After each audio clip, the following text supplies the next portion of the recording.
Hello, everybody. Welcome back to We Bought a Mic, a podcast about life. Life. Sensei. Life! Today, we're talking about the new film from Mr. Paul Thomas Anderson, writer, director, producer. It's called One Battle After Another. Mm-hmm. It is, I think, by far the most highly acclaimed, hyped film of the year. Mm-hmm. I might say that it's like just early stages right now. It might be the most like pre-hyped warm reception for a movie that I can remember since we started doing this podcast. Since Parasite. Parasite is the last time that everybody like universally beforehand was like something special is happening here. That's fair, but Parasite was also, because that was a slower build because it was a foreign film. So but it had that thing of, universal. Anyone who like has decent taste in movies was like, hey, this is a movie. Yeah. So here we are. It's a big deal. It's a big episode. We're going to break it down. We're going to give you a big old beefy deep dive. Welcome. My name's Ernest. My name is Hunter. And I'm Drew. And Ocean Waves. Glad to be here. I'm like at one point in this podcast, we kind of did like a PTA miniseries. It was during COVID because we were like, well, there's nothing new to watch. So let's just go back and watch Punch Drunk Love. And it was really during that time that he went from being my favorite filmmaker to my favorite filmmaker. Yeah. And yet, I love Licorice Pizza. It's a great movie. You guys both had it as your number one of that year. Licorice Pizza? Yeah, which in hindsight... I mean, what was out that year? I think I had Dune. No. I think that I had... was that the worst person in the world year? You had that at your number 2. Ooh. I just looked this up. Is that right? Yeah. You looked up the document that you wrote. Did I? Oh, yeah. We're in a post-truth world, Whoa, Ernest. This is crazy. In hindsight, I would put worst person in the world. Honestly, same. I would flip those two. But listen, still, like, I love that movie.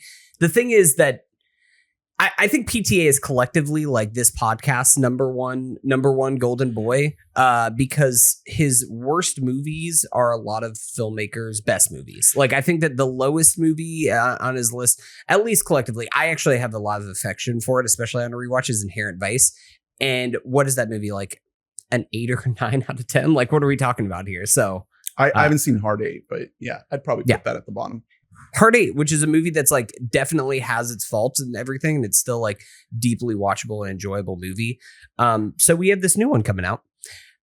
I will say, I have so many notes. After I wrote down so much. I don't know how we're. Well, you've seen this a second time. Yeah, Drew, have you seen this more than the one time yet? No, I'm going to. I'm going to next week. I've only seen it once. I haven't had a chance to make the journey down to Fort Lauderdale, which is the closest 70mm theater to see. Planning on doing that next week. Well, we saw it about it. I mean, we got a good experience. Yeah. We saw it on the big ass fucking screen. We saw it on a true size IMAX, which is cool. Very cool. I still was a little bit, I don't know about you guys, but even up until like going into it, I had reservations. Like, I just hesitations. I was so worried of like building it up to be too much. Of course, like going back several months ago, we were hearing about this was a disaster. Like, this movie was going to flop. The budget is bloated. At the time, we had very different opinions on where Warner Brothers was at as a studio, and could Warner Brothers properly advertise for this? Would Zaslav like take out the creative control? This is a pre-Sinners world that we didn't really know what was happening. It was a pre-Minecraft world, excuse me. Thank you. And even after Licorice Pizza, it was kind of like PTA in the press after that movie was like, I want to make movies for my daughter. Like, I want to make movies that my kids will watch. And so it was like, are we in full like dad mode PTA? And have we kind of moved past the like big epic, we are going to make movies that like they show in film school? It's it really is just a matter of like, with like lifetime great filmmakers like this, who started so young, and have had peaks and valleys. Licorice Pizza could just as easily be the last really good movie you make before you're washed. Yeah. Who knows? We don't know. But to bring a new gear, I wasn't expecting it, to be honest. And this is a completely new gear. This is some shit he's never done. And whether or not it's your flavor of what you want out of his movies, he's doing it perfectly. Like he's giving you something that an audience can watch and understand what they're getting, which that's not always the case with his movies, even the ones that we love. I mean, the ones that we love are intentionally confusing. It's never been the case. His movies have never been commercially viable. No. Crucially, they don't give you a satisfying ending if that's what if you want the satisfying ending. Never. Like the closest in recent memory is the ending of Phantom Thread, which for plenty of people was more of like a what the hell was that? You know what I mean? Sickos in the theater are like, yeah. This is just an entirely new. It's him showing, because we know from especially early in his career that he has the ability to just nonstop crescendo. You know what I mean? He does it in Boogie Nights. Magnolia is just one never-ending crescendo of like bad vibes. Crisis. Yeah. So he has that ability. And in this, he harnesses it in a way that he hasn't since There Will Be Blood, in terms of like, I'm going to make something that, works for the audience. It's an epic. It's a very politically charged story. You wouldn't know from the epic, ESPN ads. Yeah. And the New Heights appearance, which has been much talked about. Is that what it's called? Yeah. Okay. Yeah, you got it. It's when Travis Kelce's like, I really like when the cargo explode. It's like, how do you deal with mise en place? It's set in the modern day. It's dealing with things that are happening right outside our door. It's mirroring events of our own reality, with the rise of militarized police and immigrant detention centers. Like it's front and center in this movie. So even just going into it, as we're learning more about it, as we're seeing the trailers, which we can talk about the marketing campaign, which you could call it a failure, but it's still, the movie is doing well enough that something worked. Maybe the Fortnite of it all clicked with it's some the Fortnite people. skins. Yeah, I think there was it's a bit cowardly by the studio. I think there was just a fear. They didn't want anyone to have any notion that this would get swept up in culture war stuff. Yeah, they were so scared that they marketed it less effectively than they should have. Yeah, they tried to make it a movie for everyone, and it kind of is in some ways. Like it's the most crowd friendly movie of PTA's filmography, probably. Now, I haven't, I've heard like several people specifically cite this as like, I don't know why this movie didn't do a better job marketing to Black audiences, because like specifically a Black woman is right at the center Chase of this Infiniti. movie. Chase Infiniti and Teyana Taylor. Yeah. Teyana Taylor is the core of this movie for the entire first act. Yeah, like, that first and chunk. then Regina Hall. even whenever she is not present, which we'll get more into when we talk about the plot itself, like her presence still like looms large over the entire movie. Yeah.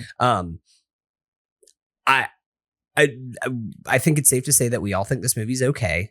I love this movie. I think this movie is fantastic, and I think this movie is going to be overwhelmingly praised. I've seen, for the most part, like it has like a 4.5 on Letterboxd. Yeah. It has the highest scores on Rotten Tomatoes and Metacritic of any movie in the past few years. You can always expect some amount of backlash, some amount of detractors. That's just going to happen, especially when a movie hits this hard. You get more clicks if you don't like it. Yeah, you're going to get some detractors. I encourage folks to seek out diverse opinions on this film after you listen to this. So once you are done with our podcast, go and check out some folks that didn't like it. And don't do that.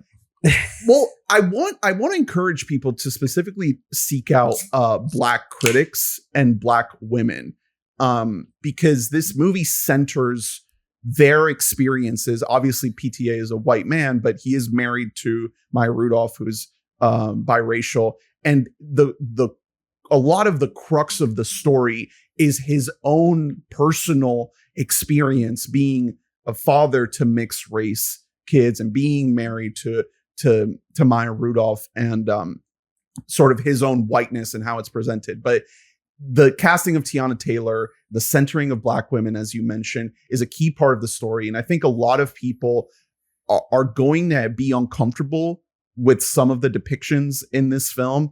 And I encourage people to seek out, things to hear thoughts from people who have certain lived experience that might be uncomfortable with what happens in this film, especially given the fact that it's written by and directed by a white man. But I want to talk about as much as possible about the movie as a movie, and not inject too much of of everything around the movie into it, because this is one of the best made movies.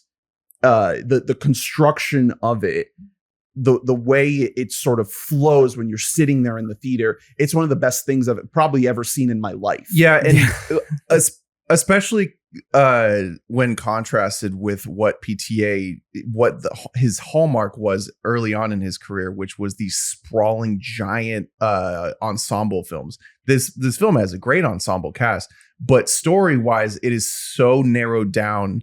Bare bones, just like father-daughter pursuit.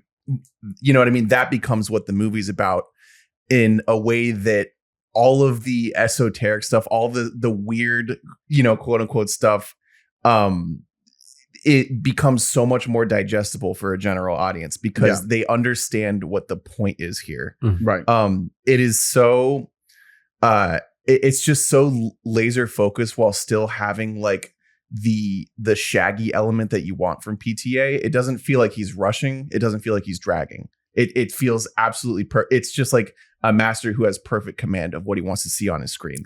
It's perfection. Yeah, I mean, it feels, while this is a little bit of a new layer to this guy who we didn't really think that he had any other like tools left in the toolbox to show us. It doesn't feel like a departure in any way whatsoever. Like, all of the characters fit perfectly within the PTA landscape. There's a man, we're going to talk about him quite a lot, Sean Penn, who plays Stephen Lockjaw, who just like, you could take him out and you could put him into a movie like Inherent Vice. You could put him into like a bunch of different things and he would just be like a quintessential PTA character. Yeah. Benicio del Toro as fucking Sensei. Like, there's so many people that feel of a piece with everything that Paul has kind of done in the past. And I think to the point about the evolution of him as a writer, to your point, Ernest, this isn't a movie that is kind of focused on uniquely this black centered revolution. Like, that is kind of in the forefront in the beginning. It's the introduction. That is the introduction to the world. But we're much more in the shoes of Leo, of Ghetto Pat than Bob, and who his character is in this movie, because that's the life that Paul knows about. He knows about being a girl dad. He knows about being a father to mixed children, and like what this paranoia senses. I don't remember who it is that had this on Letterboxd to credit, but somebody was like pretty much said that this movie is the perfect meld of early PTA, early coked out PTA and stoner dad PTA. Yeah, We Dad. Yeah, We Dad just coming together into one. And that kind of is exactly the energy that that Leo is bringing to this movie. And it works so well with this story. It gives it this flow that, despite the fact this is a pretty long movie, it's like 2 hours and 40 minutes. Mm-hmm. I honestly could not have told you that after walking out. Once. Man, it flows. The opening, well. The opening act is 40 minutes long, and it felt like it was 10. Yeah, like that's a magic trick. So structurally, it like that's the only thing that I could feasibly see people bumping up against and understanding it, is that the beginning of the movie is going 1,000,000 miles an hour, and it is telling you. It's like montage. Yeah, it's the thing that I would most closely compare it to is it feels like the beginning of Raising Arizona. Mm-hmm. There are a lot of movies that actually do this, where it's a prologue, but it's hard to do that unless you have such good command of the audience's focus. You need, because the shots are coming way quicker than they should in a movie, because it feels more montagey. The audience has to know what they should be looking at in all these shots. They don't have, you don't have the time to zero in. Paul is being very dynamic with the camera all across this movie. And so the fact that it all flows and makes sense is a miracle. But I could see an audience member, being almost disappointed that it then downshifts. You know what I mean? I kind of felt that on the first watch a little bit. I think I was, you know, I try my best to go into movies as blind as possible, but this one was just so hyped up that I had to taste some reviews, and the praise was so overwhelming that it was so hard to ignore. So I picked up on some things, and I went into it knowing that the beginning of the movie was sort of the most politically charged and like revolution centric part. Are we just like spoiling now or no? I mean, we can delineate. Let's get through a little bit more overall, okay. And then we can do a marker in a little bit. But just to say that what you're saying about the introduction into the story, the Teyana Taylor, when the movie moves away from that, I did feel a little bit of not disappointing, but just I was waiting for it to get back to it a little bit. No, yeah, I mean, and it never quite does. Well, it's a fair reaction, and I think it just becomes because like you're just getting nonstop stimulation, and also like if you would prefer a story that's just about this revolutionary movement and this cast that we meet in the beginning, you know, we move on from that, and so I could totally see being disappointed by that fact. The thing is with like, you know, these really effective prologues, you do have to slow down at some point. It's just usually that doesn't mean that you're, you know, shifting a giant time shift and shifting which characters you're focusing on. You know what I mean? Like, for example, in Raising Arizona, like obviously we have to slow down from that beginning, but we're still with the same people. And so it feels very congruous. For me, it did get back to not the level of stimulation, not the level of quickness, but I really enjoyed the idea of moving forward and then watching, you know, almost like us, we're watching this character try to get back in that zone of that those speedy days where like this movement's going on and he cannot fucking do it. Yeah. The one of the most important non-spoiler things that I would like to talk about is that, and I don't love having to say this on a personal level, Leonardo DiCaprio is really funny. Really funny. He's incredible. He has such a thorough understanding of comedy as an actor that you do not see with like A-list actors. It's really, really, it's like a specific skill set that when he gets to bust it out, it always works. He's so effective in this movie in a role that, you know, it's not that different than your Joaquin in Inherent Vice. This movie is based on a Pynchon novel, Vineland, and you know, most of Pynchon's protagonists, it's a lot of like really incompetent people that are just stuck in an insane situation. I found myself absolutely in awe of how good he was. Like, I know he's good. Obviously, we know he's the best, but it's almost like a PTA thing where it's like, you know, any movie could be the movie where things start to go downhill for this guy. Again, he's been at it his entire life. In real life, you know, there are like dubious things going on with him. There's like claims of alcoholism and being washed and all this. He came in and like dumping his girlfriend whenever they hit 25. Exactly. Yeah. He came in and he fucking freaked it. Yeah. Like he is so fucking good in this movie. And so many people are going to watch this movie just for him, just to see him. It's rare that he comes out and he was, you know, he is always, you know, throughout his entire career, he has been so willing to throw himself into a role and to look shitty and ugly and be stupid in ways that, again, we can't take that for granted just because he's a good actor, because not a ton of like movie actors have the wherewithal to do that. Yeah. Well, I think to your point, and you specifically said the word stupid there at the end, which that has been kind of Leo's lane that he has been trying to do for the last like 10 years. Is Leo's been actively like, how can I make myself dumb, ugly and stupid? Loser. Like, I just want to like dumb myself down. And the thing is with a lot of these movies, I'd say with the exception of Once Upon a Time in Hollywood, because I think that is another like top tier Hall of Fame performance from him. A lot of times we are laughing at him and at what he's doing, but not really with him. he doesn't really often get the chance to have somebody who is adept at humor as PTA is to write lines for him to just like fucking kill it. Some of the phone acting that happens in this movie, it's like stunning, man. It is incredible. It is absolutely, it is like laughing over, like keeling in your seat, laughing at what you're seeing on the screen. There's a lot of the physicality to it because like he is actually leaning into like, I'm kind of old now, like I'm middle-aged. I can't run around with the rebels anymore. Or him just sitting on the couch trying to hit the joint as he's on the phone. Yeah, hitting, in the like, tongs. the tiniest little roach. He's just it's every single piece of it to the point that it is truly a one of one, like irreplaceable part. I cannot picture another human in this role. Yeah. There are similar roles.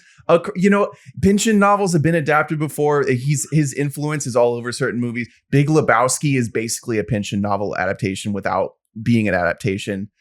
He wears a fit that's so similar to the dude in this. It's just, I cannot fathom someone else showing the range he shows in this while still being a single character. And you know what I mean? Not having too much range so as to no longer be human. Well, and it's a thing where this role was always written for Leo. Like PTA has kind of talked about, like he never really, like he started writing this novel or writing the screenplay 20 years ago and it's just like continually rewrote it. And but always also thought of Leo. Always had the idea of Leo in his head.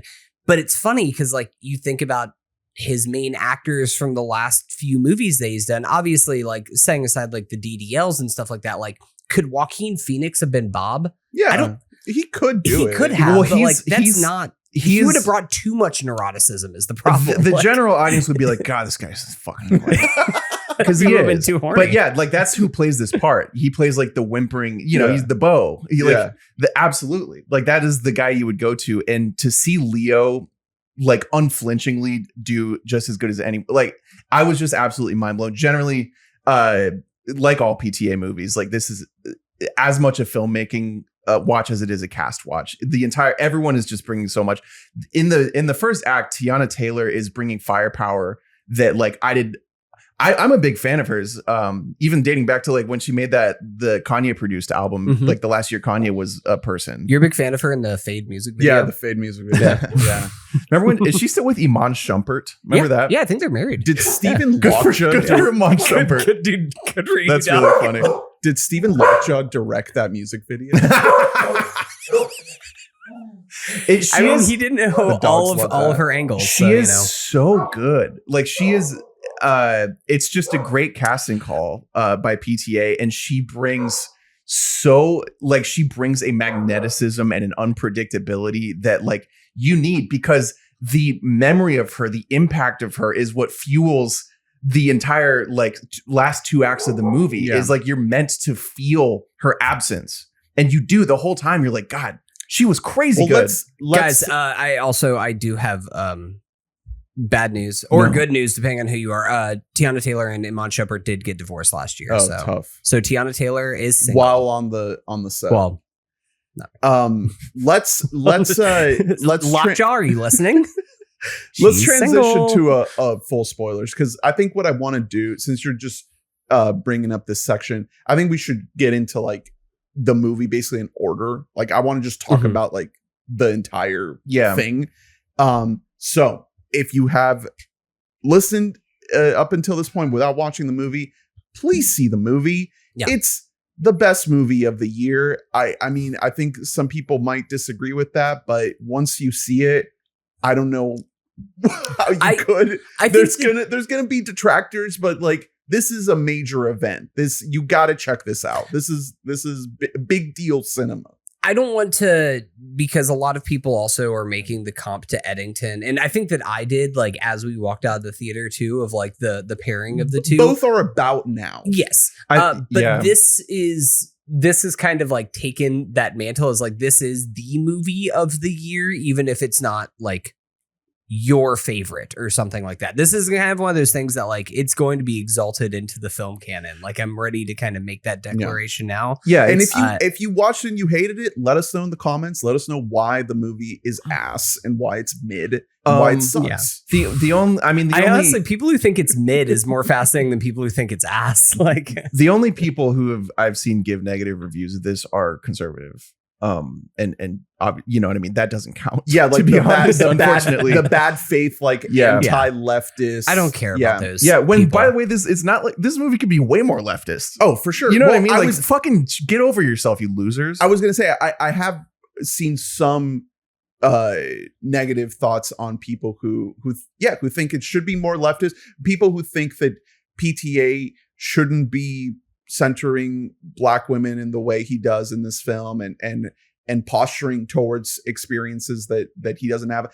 I mean, I get, if you feel that way, I get it. At a certain point, that's just like what like writing fiction is. Yeah, I don't want to take away your own experience if you don't like this movie, like that's fine. But I think we have to meet this as the piece of art that it is, and PTA is an artist. He is not a revolutionary. He is not trying to really be a political actor exactly in any way. I understand, like, if you're coming to this from the perspective of like a radical leftist, and first act of this movie, you're like, hell yeah, and then you're like, wait a minute, it becomes about like family and love. No, fuck you. I will say, it's not like that completely goes away. It just kind of moves as our perspective gets more focused in on Bob's. That happens, that we are still in that same world, but that becomes the background instead of the foreground. It just becomes in the second act.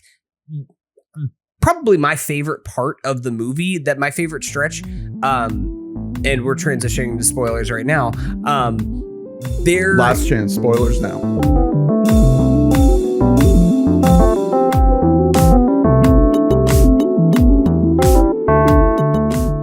Is actively like riots happening. Like there is police, there is literally a crisis agent. Yeah, exactly. A cop goes in on the rider side pretending to be a rider, and what is the line, like fight fire with fire, send in Eddie Van Halen. Yeah, send in Van Halen. Thematically, it becomes more of not to be like guy who just watched Andor, but you get a lot of Andor. You get a ton of it. You get a ton of the human cost of being a revolutionary, like what it does to a human, like the impact, not whether or not it is the right thing to do, what it does to you. Sorry, I'm just thinking of like guys at George Floyd rallies, and he's like, this is really giving Andor right now. Well, first of all, Andor didn't come out until guy storming the Capitol, getting heavy insurrectionist Andor. So it works for all sides. To the Andor comparison, because I also thought about Andor a lot. The main thing I thought about when comparing this movie to Andor is that Andor has so much more layers about like the different kinds of efforts that it takes to do a revolution. And it made me think about, like, are these people in One Battle After Another actually part of a revolution? Because they are doing things that are radical. Mm-hmm. And this is a movie depicting so much radical shit. And I think the movie itself, you could say, is radical. But I think these people aspire to be revolutionaries. And I think they are so flawed, and there are so many shortcomings in their approach. That's part of like the magic of what happens in this story, that when you look at something like Andor, like that's how you actually do a revolution. Well, yeah, I mean, this it just like in kind of in Eddington, like how Antifa comes in, that it's almost aspirational in a way, because like in real life, like you don't hear about like, oh yeah, remember the French 75 from a few years ago? Yeah, they all went into hiding. Like these groups like don't exist in the way that the right wants them to, so they can demonize them. It's almost like it would be a dream if they did. You know what I mean? But to the Vineland of it all, this movie is based on a book.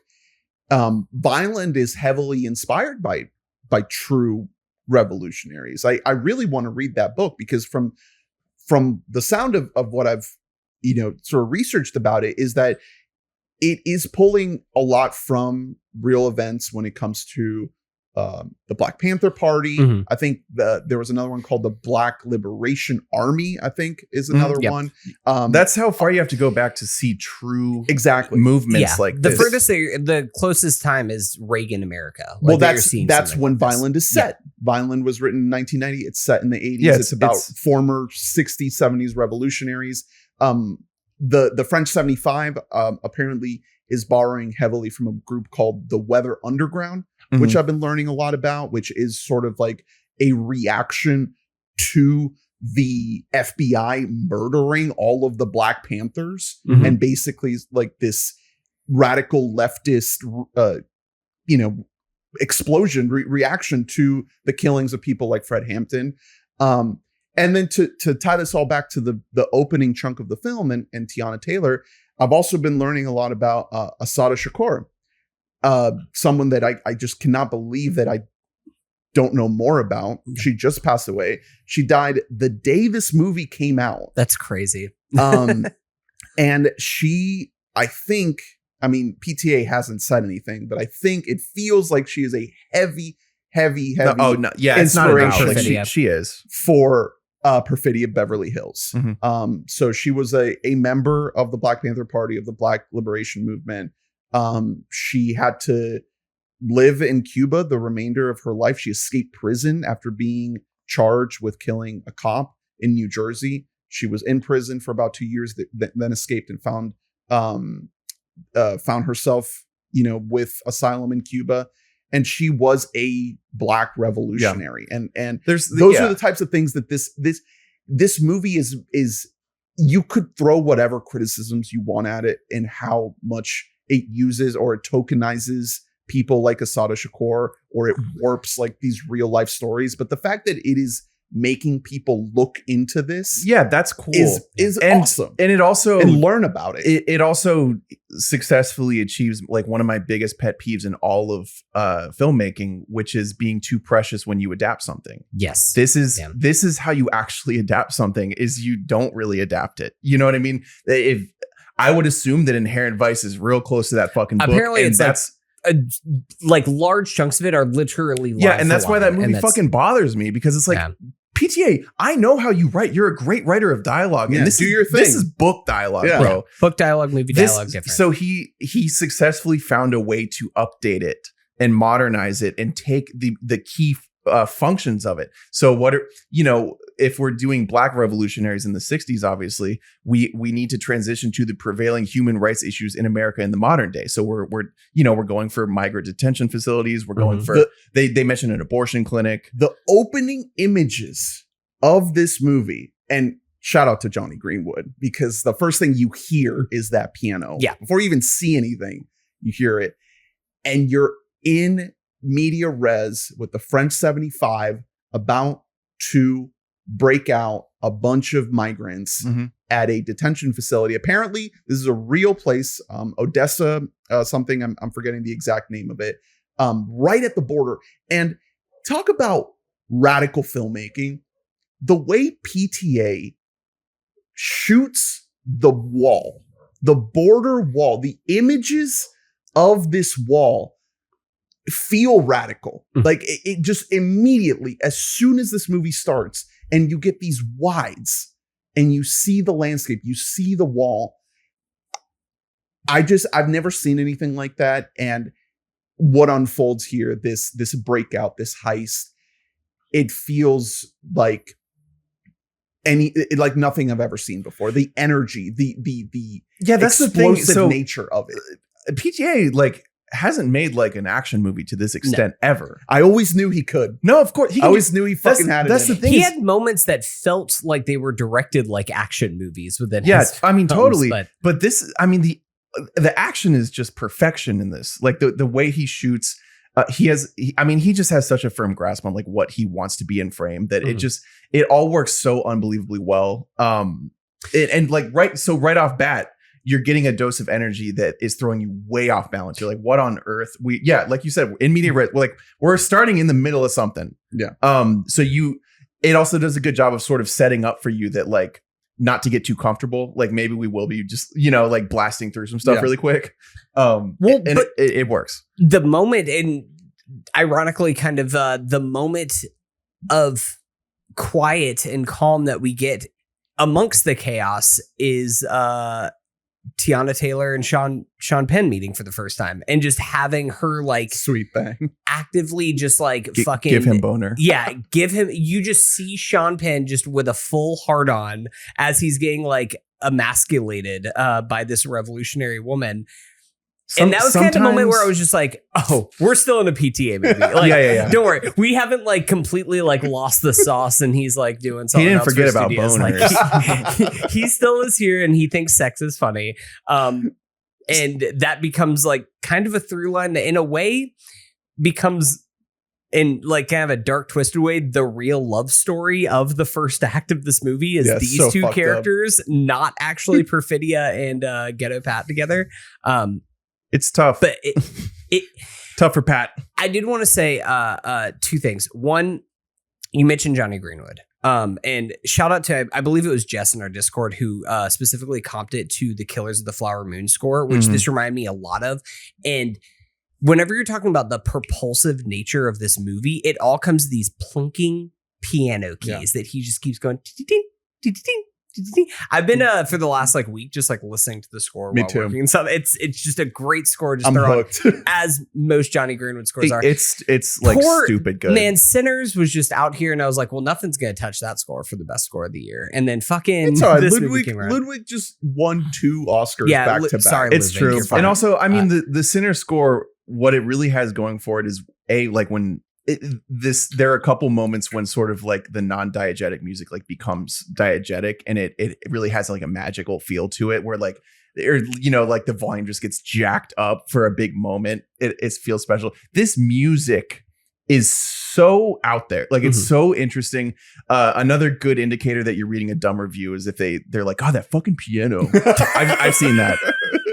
That's idiots. That's dumb guy. It's so otherworldly. It's so it just kind of like makes your hair stand up. Yeah. And that's the entire reason it's in. Yeah. Like he's on the same page. So, and I think another thing, and in a way it kind of also does pair well with the piano itself, is the cast of characters that we meet here. Of course, we do have like, we have Pat, we have Perfidia, we get like eventually like Alana Haim, Jungle Pussy, which that is her actual name. Yeah. We get all these characters, and I think that what is really cool and what is special about this part of the movie, this chunk of the movie, is how real every character feels. They all like, you deeply empathize with each of them and kind of know them, like what their personality is, who they are, while at the same time not giving you enough rose-colored glasses that you think like everything they're doing is definitely right and they're doing everything successfully and there's nothing wrong here. Like there is a level of like, well, they're trying to do the right thing. Well, they are. No, but what it feels very juvenile in a way, and I don't necessarily mean that in like an entirely negative way, but it feels childlike. Like it is the same energy that you bring when you're 23 and you're pissed off at the world, but you don't really know anything about the world yet. It's that whole like saying about like whenever you are like want to actually change the world, you're young and you have all this energy, and by the time you actually know enough about the world to do something about it, the world has beaten you down that you don't have the same energy that you did have. Like that's kind of the duality of this movie that I think that it's trying to say on a greater level. Well, I mean, especially when you watch this the second time, knowing the final note that the movie leaves on, right? The final scene of Leo letting go of his panic and basically telling his daughter, like, go be a revolutionary. Like, I'm not going to do that anymore. I can't. When you watch this opening chunk the second time, it has this incredibly like emotional resonance to it because you know where it's headed, and you know that that's the entire point of the movie. Like you kind of see the general idea. One of the main ideas the PTA is trying to get across of this. Yeah, basically what you're saying of like, there was a time when I wanted to go out there and rid the world of evil. and now I just have to move aside and let the next generation. And now I have to be a FBI, are dad. you listening? Yeah, now I have to be a dad. To be a good guy. I like that from the very beginning. Leo is like already confused and in the dark and like trying to figure out what's going on. Like the second you see him, he's like, "Wait, so I'm blowing up stuff over here? Oh, okay, thank you." Perfidia is such a spark plug and just such like a supernova that she can't make it. Yeah, you know what I mean? She's burning too hot. Yeah, I mean, she's burning so bright. Like her own parents at one point are like, you like not saying you're too good for her, but like you guys aren't going to work out. Like she cannot be held down by anybody. What does she say? You're a stump. Yeah. She kind of got him there. He kind of is. But I mean, but she also says she comes from a long line of revolutionaries. Yeah. I think that's also key. Oh yeah, absolutely. It's that energy, that it's not even spunk. It's like this unyielding hunger. Yeah, and it's a lineage. Like I'm sure her parents were the Pynchon novel. They were in the 60s, right, doing it. You know, like she comes from that, and so she wants to do that. It's just a matter of what it costs personally. And I could see being upset with like how the movie does her as a character because it's tough. She's a rat. Her name's Perfidia. That basically means fucking rat. Yeah. Traitor, I think. You can see it coming, and it still kind of was a surprise to me. And yet it makes sense because again, it's just painting her as a human being. Yeah. It's like when she has to downshift, she turns into a human, and what humans do is they try to survive when they need to. Exactly. I mean, wouldn't you? Yeah, man. I'd kill all of you guys. I would get out you this guys. Podcast in a second. I'd gun you down myself. Give timestamps. Yeah. That house that he puts her in, that looks awful. That's like the house that Charlie and Dennis move into when they go to the suburbs. It looks exactly the same. The energy that I gave was, in like I think it's like season 4 of Arrested Development where they move into the new neighborhood, but then the housing market collapses, so then they didn't build anything else around it. That's honestly like what it looked like. Yeah, it's a lot of that. And so I understand like not liking where that ends, but I think that it's sort of a statement that, hey, I understand if you wanted this movie to be entirely about ideas from front to back, but it's about characters. And that's like how you get people to watch a movie, to be honest. It's the jumping off point. And I think I definitely on the first viewing, like kind of bumped against that a little bit. But on the second viewing, I found a lot to love in how PTA juxtaposes the actions of Perfidia to the actions of Sensei Sergio, where you have this depiction of revolution as very erratic and radical. Yeah, but not just radical, but like there's this incompetence to it that ends obviously in her just ratting out all her friends. And then, when you skip forward to the Benicio stuff, the first viewing, I was just so blown away by Sean Penn that I was like, that was like my main takeaway. The first viewing is like, what the fuck is Sean Penn doing in this movie? This is like the best thing I've ever seen him do. But then you kind of think about it and you're like, maybe he's just like that. Yeah, he's just himself. He got, do you think he got hard? Yeah. He's like, don't worry, Paul, I got this one. The second viewing, I was locked into Benicio, and I found a lot to love about how it's a special performance. It's so cool. That character, this warmth, this swagger, this calmness that he brings, the way he does his revolution is the way to do it. Mm-hmm. And I think that there's a really interesting juxtaposition when you think about the actions of the French 75 and the Perfidia character specifically. And then you see the way what Sergio doing and how he's helping people truly, and how he's actually being a real revolutionary. And I think that's kind of what I mean whenever I'm talking about the whole idea. Not saying the French 75 as a whole are juvenile, but at least with Perfidia, like it very much is just this ball of fire that can't be contained, and that's you get older. And you realize that's not the way that the world works. You can't just like set everything on fire. At a certain point, like you have to kind of learn how to like make your revolutionary mark within the margins of the world while still doing something to make the world a better place, still doing things to kind of take down the regime from the inside. But you got to do it from the inside. You can't just throw Molotov cocktails from the outside the house. It's hard. Because I don't know. I wouldn't go as far as you guys in saying that like coming down on a side of which style of revolutionism is better. I think that there's kind of space for both of them. Sure. You can't have one. I'm the other, not going to do it. You know what I mean? Like I'm washed too. I'm not in a position to like explode the system, but I wouldn't be upset if someone did. Yeah. Versus, figuring out how to like help people live like a very meager, shitty life within it.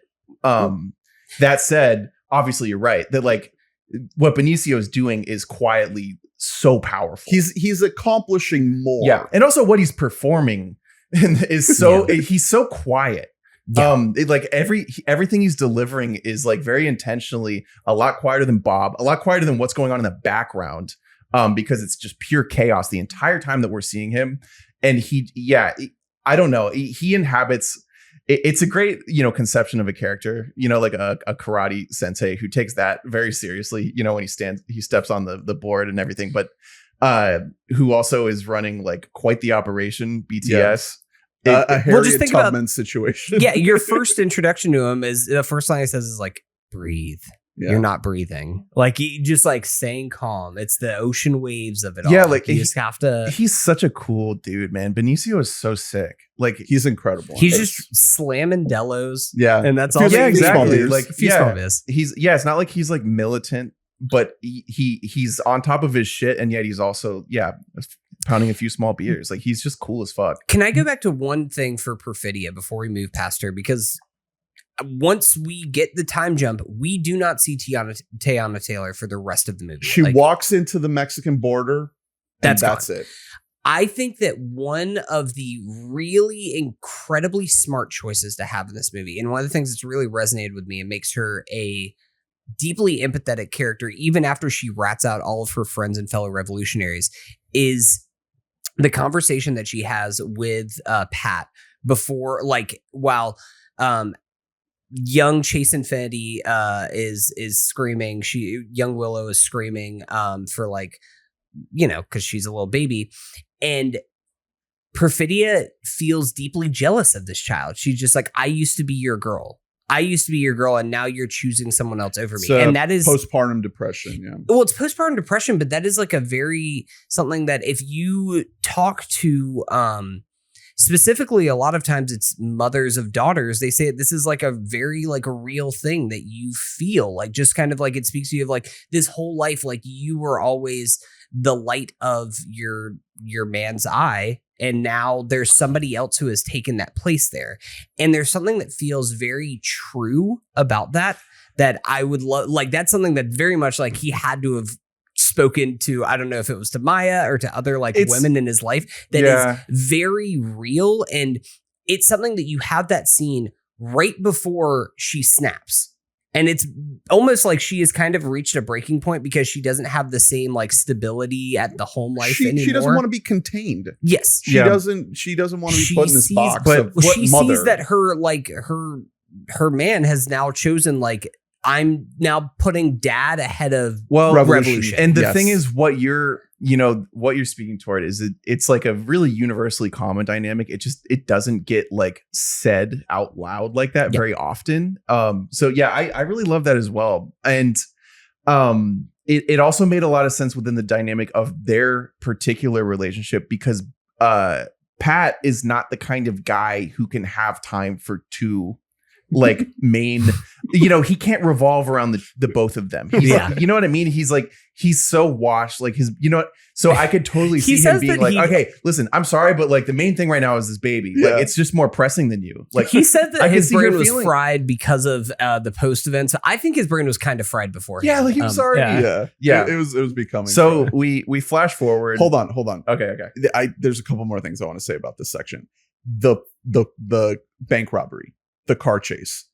I mean, already PTA is letting you know motherfucker, we're doing an action movie. Yeah. Like if you thought this wasn't what I promised here, and we're doing it. And you know what he's doing is, especially in the bank robbery, I was thinking about it. He's doing the Michael Mann thing of like, hey, gunshots, make the fucking audience's ears ring. Yeah. It's the loudest shit on earth. Every time the car hits something, hits another car or a lamppost or something. Yeah. There's no music in the entire chase. The helicopter shot of her running right before she gets caught is so heat, dude. Oh my it's God. so heat. Yes. Bank robbery. It is one of those things, and it's funny too. It's extremely Goodfellas. Like it is the moment where like shit's hitting the fan and the cops are all showing up and there's a fucking bullet to the head. Like it's like Layla's playing. Yeah. Like it's all of that action is happening. What's funny is going into this movie, I had read one review where somebody talked about like the car chase sequence.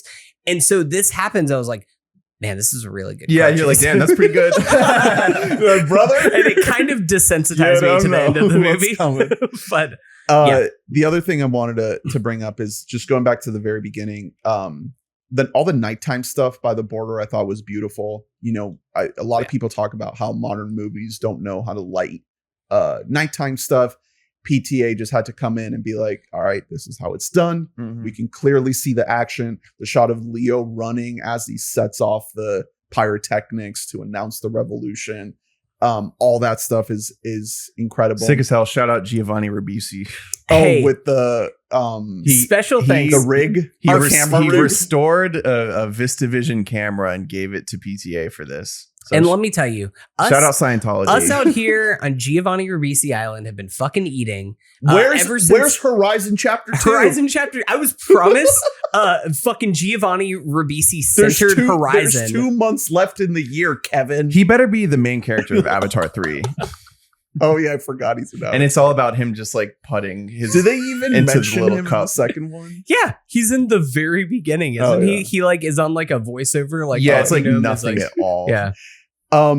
You shouted out Alana Haim. I gotta submit early submission for Wig of the Year. Yeah, fuck ass Bob of the Year. Yeah, gets blown off. And literally the wig getting blown off rocks because it's such like a dumb wig that they're like, yeah, no, it's a dumb wig. And I love seeing Wood Harris. Wish we got a little bit more time with him. Yeah, and we'll talk a little. I mean, we'll get into Regina Hall because she follows us later on. Someone has correctly mentioned this, that it is so fucking funny and idiosyncratic that PTA would cast her, she is such an unbelievably funny actress in person, and make her the most empathetic, concerned, true, like grounded character in the entire film. Yeah. It's so she might be like the one character who like doesn't have a laugh line. Yeah. And she movie. absolutely destroys it. Yeah. Like she's so amazing. True. So right before we do the time jump, the trust device is introduced.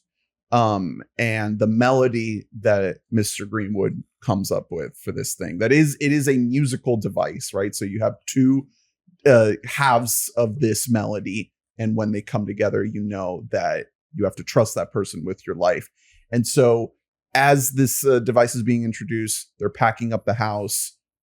He's getting ready to leave with his new identity, with just him and his daughter. And you hear that melody and it takes you directly into this time jump. It's so seamless. There is a perfect interlocking quality to the edit of this movie, so that you don't feel that you've been sitting there for probably 40 minutes until you get the cut to Chase Infiniti. And then the movie really starts. Obviously, you've been watching a hell of a movie up until that point.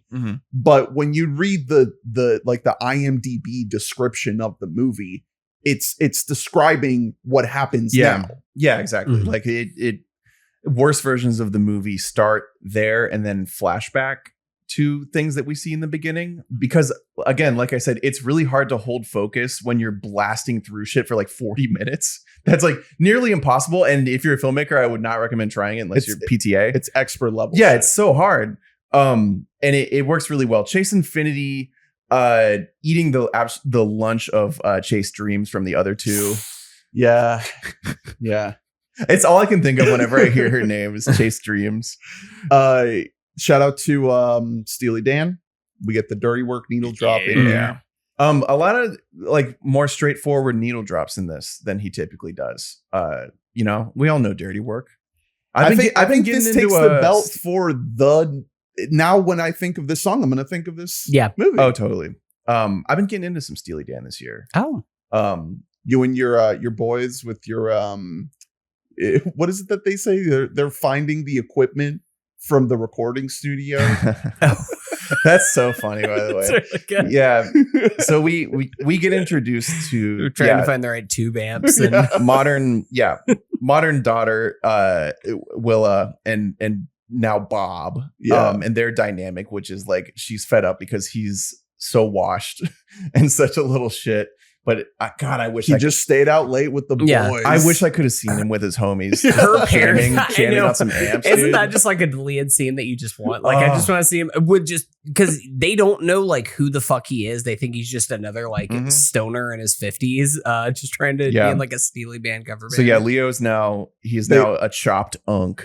Yeah, they live in Bacton Cross. Mm-hmm. Sounds like an Irish town. Bacton Cross. It's NorCal, right? Probably. I think that's the he has to do some decoy missions in Denver first, is what he's told. Yeah. To plant these red herrings. But yeah, we miss out on 16 years of story, which I would have loved to have seen.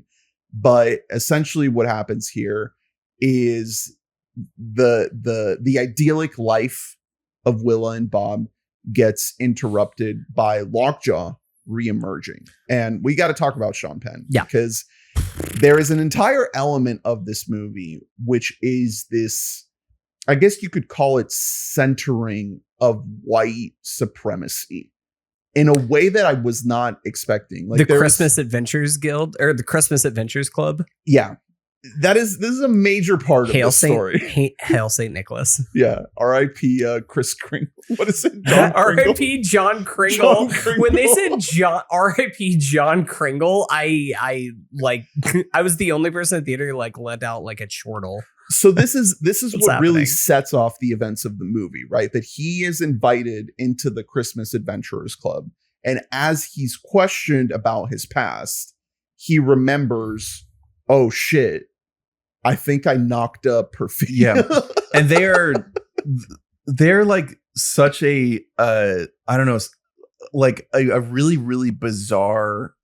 They're clearly powerful, but the way that they interact and speak is so, non-menacing. Yeah. That, I mean, obviously it's like just pure comedy when you watch it. I was shocked to find out that there's no mention of any of this in Vineland. This is the most Pynchon, like the most novel scenes in the whole film are like this weird little club of white guys. And it's just straight from his noggin, straight from PTA. That's so sick. It's so weird. Again, I wouldn't recommend going for contrast like this unless you're him, because like it's so out of left field. Mm-hmm. And it's even though you're like concerned with what they're up to, you're watching it to laugh. Well, and also it is a thing where it's like the politics and the modern day of it all, like it's not completely gone after the first act of this movie, because there's still this shadow organization that's kind of running everything that is just straight up Nazis. Like they're just straight up like white supremacists. They're like hiding under the guise of like, we're just the Christmas adventurers. One of them is Jim Downey from Let's Go. Like 20-year SNL writer. And then featured in There Will Be Blood. Yeah, and known from also the meme from Conan's podcast where he was like Jeffrey Epstein, the financier. Hilarious guy. So I think, going back to like the whole idea of like, is this movie radical? I think that when you think about a studio like Warner Brothers, major studio financing, not just a PTA movie, but a $150 million PTA movie, to see something like the Christmas Adventurers and the depiction of white supremacy in these scenes feels pretty radical. Yeah, absolutely. That this movie is going to be put out in like 2,000 theaters, and it's not doing like the best financially, but it's the best that a PTA movie has ever done, right? And it has the financial push, the marketing push that it got, and the backing from a major studio. It feels like a big deal, you know? It's that idea, and I think that also couples well because of having the Sean Penn, the Lockjaw character in here as someone who fetishizes Black women and really like fetishizes Black culture. Him at the center of like just it's been his whole dream to join this guild, but like he has this one little, I'm putting it in like air quotes, like dark secret, at least for this society, is that like he loves Black women. I also think that it's an interesting thing that the movie kind of never really goes too deep in, but the pairing of Lockjaw with the originally Pat character, like if we pay more close attention to the French 75, that is a primarily Black or non-white group. And yeah, like, you know, Pat seems like he's into the cause and everything, but he's mostly just really into perfidia. And so it is a thing where it's just like maybe people are just more like allured to her as like this woman, this like thing, this I don't want to say like this undesirable, like this desirable like it that you can't really quite get your arms around, is such a fascinating thing to put in here. And then having that that whole idea is the complete antithesis of what the Christmas Adventures all stand for, to the point that it's going to be his unraveling as a character. Well, I think to the Vineland comparison again, I think it's interesting that this movie suggests that there are two opposing, essentially like secret groups that are at war with each other, right? With these revolutionaries and this high-ranking cabal of white supremacists. But back to Lockjaw specifically, this is such a fascinating character, endlessly fascinating. Not just what Penn is doing physically. The walk, I describe it as like cunty RoboCop, you know, with a little bit of RFK thrown in. The haircut, crazy. Some people have been comparing him to Vince McMahon as well. Yeah,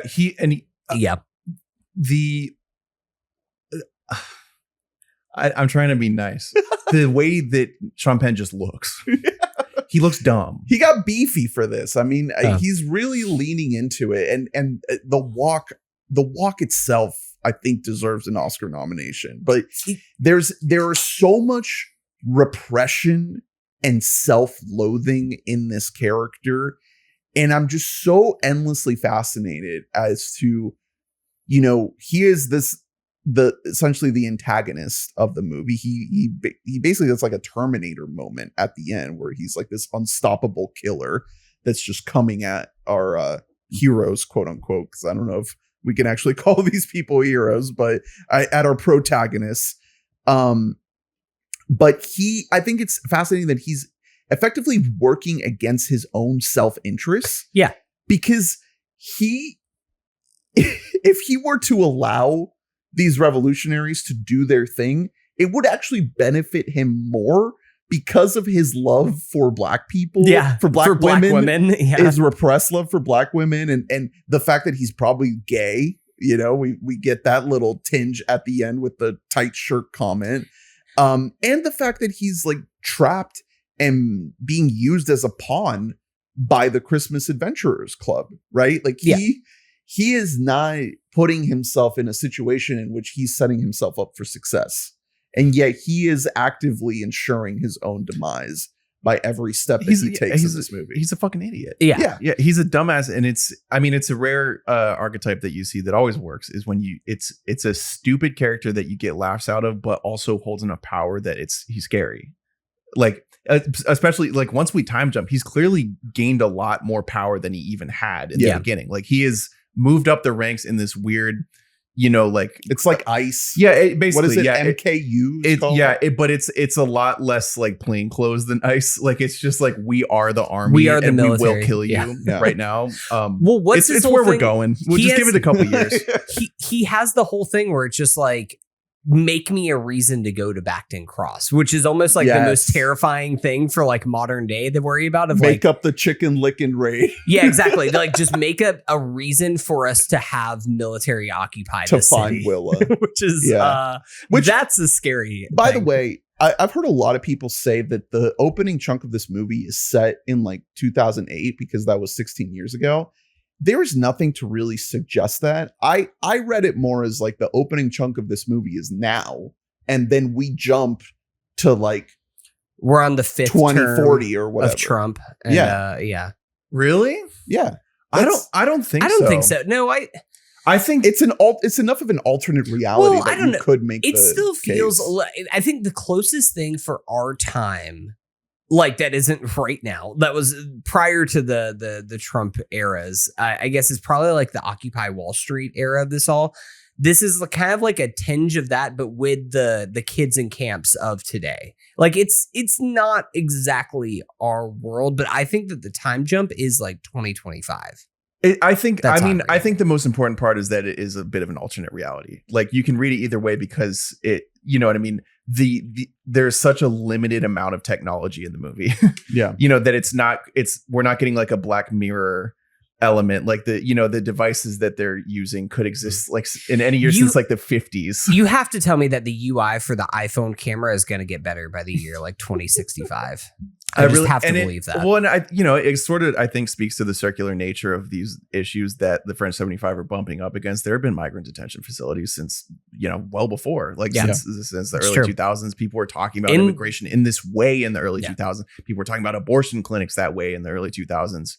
It's these like never ending problems that America deals with. Maybe this is all set in the past because now I think the Christmas Adventurers Guild can be like, yep, we're Klan. We're just straight up Nazis. Yeah. Yeah. In Vineland, they're just the Klan.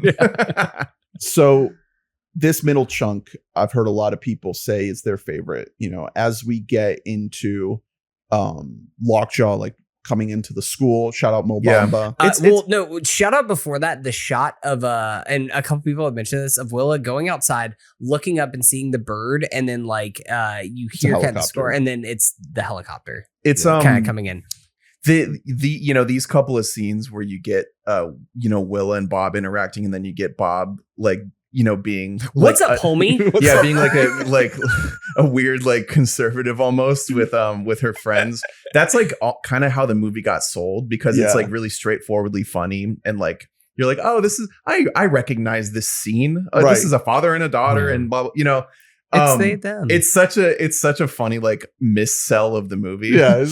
And I will say that like, because they do take a lot of those lines and put them in one of the 3 main trailers for this movie, but that's still like a very funny sequence of things that happen. What's not in the trailer is Leo saying, "What's up, homie?" And then when he pulls him to the side and says, "Everything that you do to her tonight, I'm going to do to you." And he goes, "What? I'm going to do to your whole family." To your whole family. Yeah. That kid's really funny. Yeah, Bluto. Bluto. He's hilarious. Again, and it like quietly cool things that you shouldn't have to point out, but you will. But like PTA sticking a non-binary person in here and not making any mention of it, other than like a quick little Leo being trying to figure it out joke. They're the ones that end up ratting on Willa, and so is that problematic? And what is PTA trying to say there?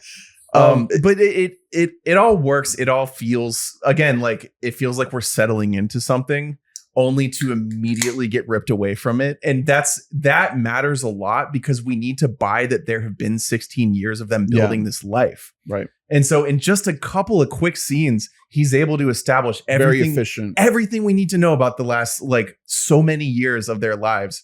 I like that the movie didn't make a ton of effort to de-age and then age Leo. Like he just looks like shittier. Yeah, he like shaved older. He shaved to do the early. Yeah, he just looks worse. It's kind of funny. They gave him like a just handlebar mustache, and they're like, yeah, it's fine. Yeah. But then the robe and the beanie is just iconic. Yeah. It's great. You immediately get there. You're in the sense of play. You get the sense of place. You get the sense of time. You're there.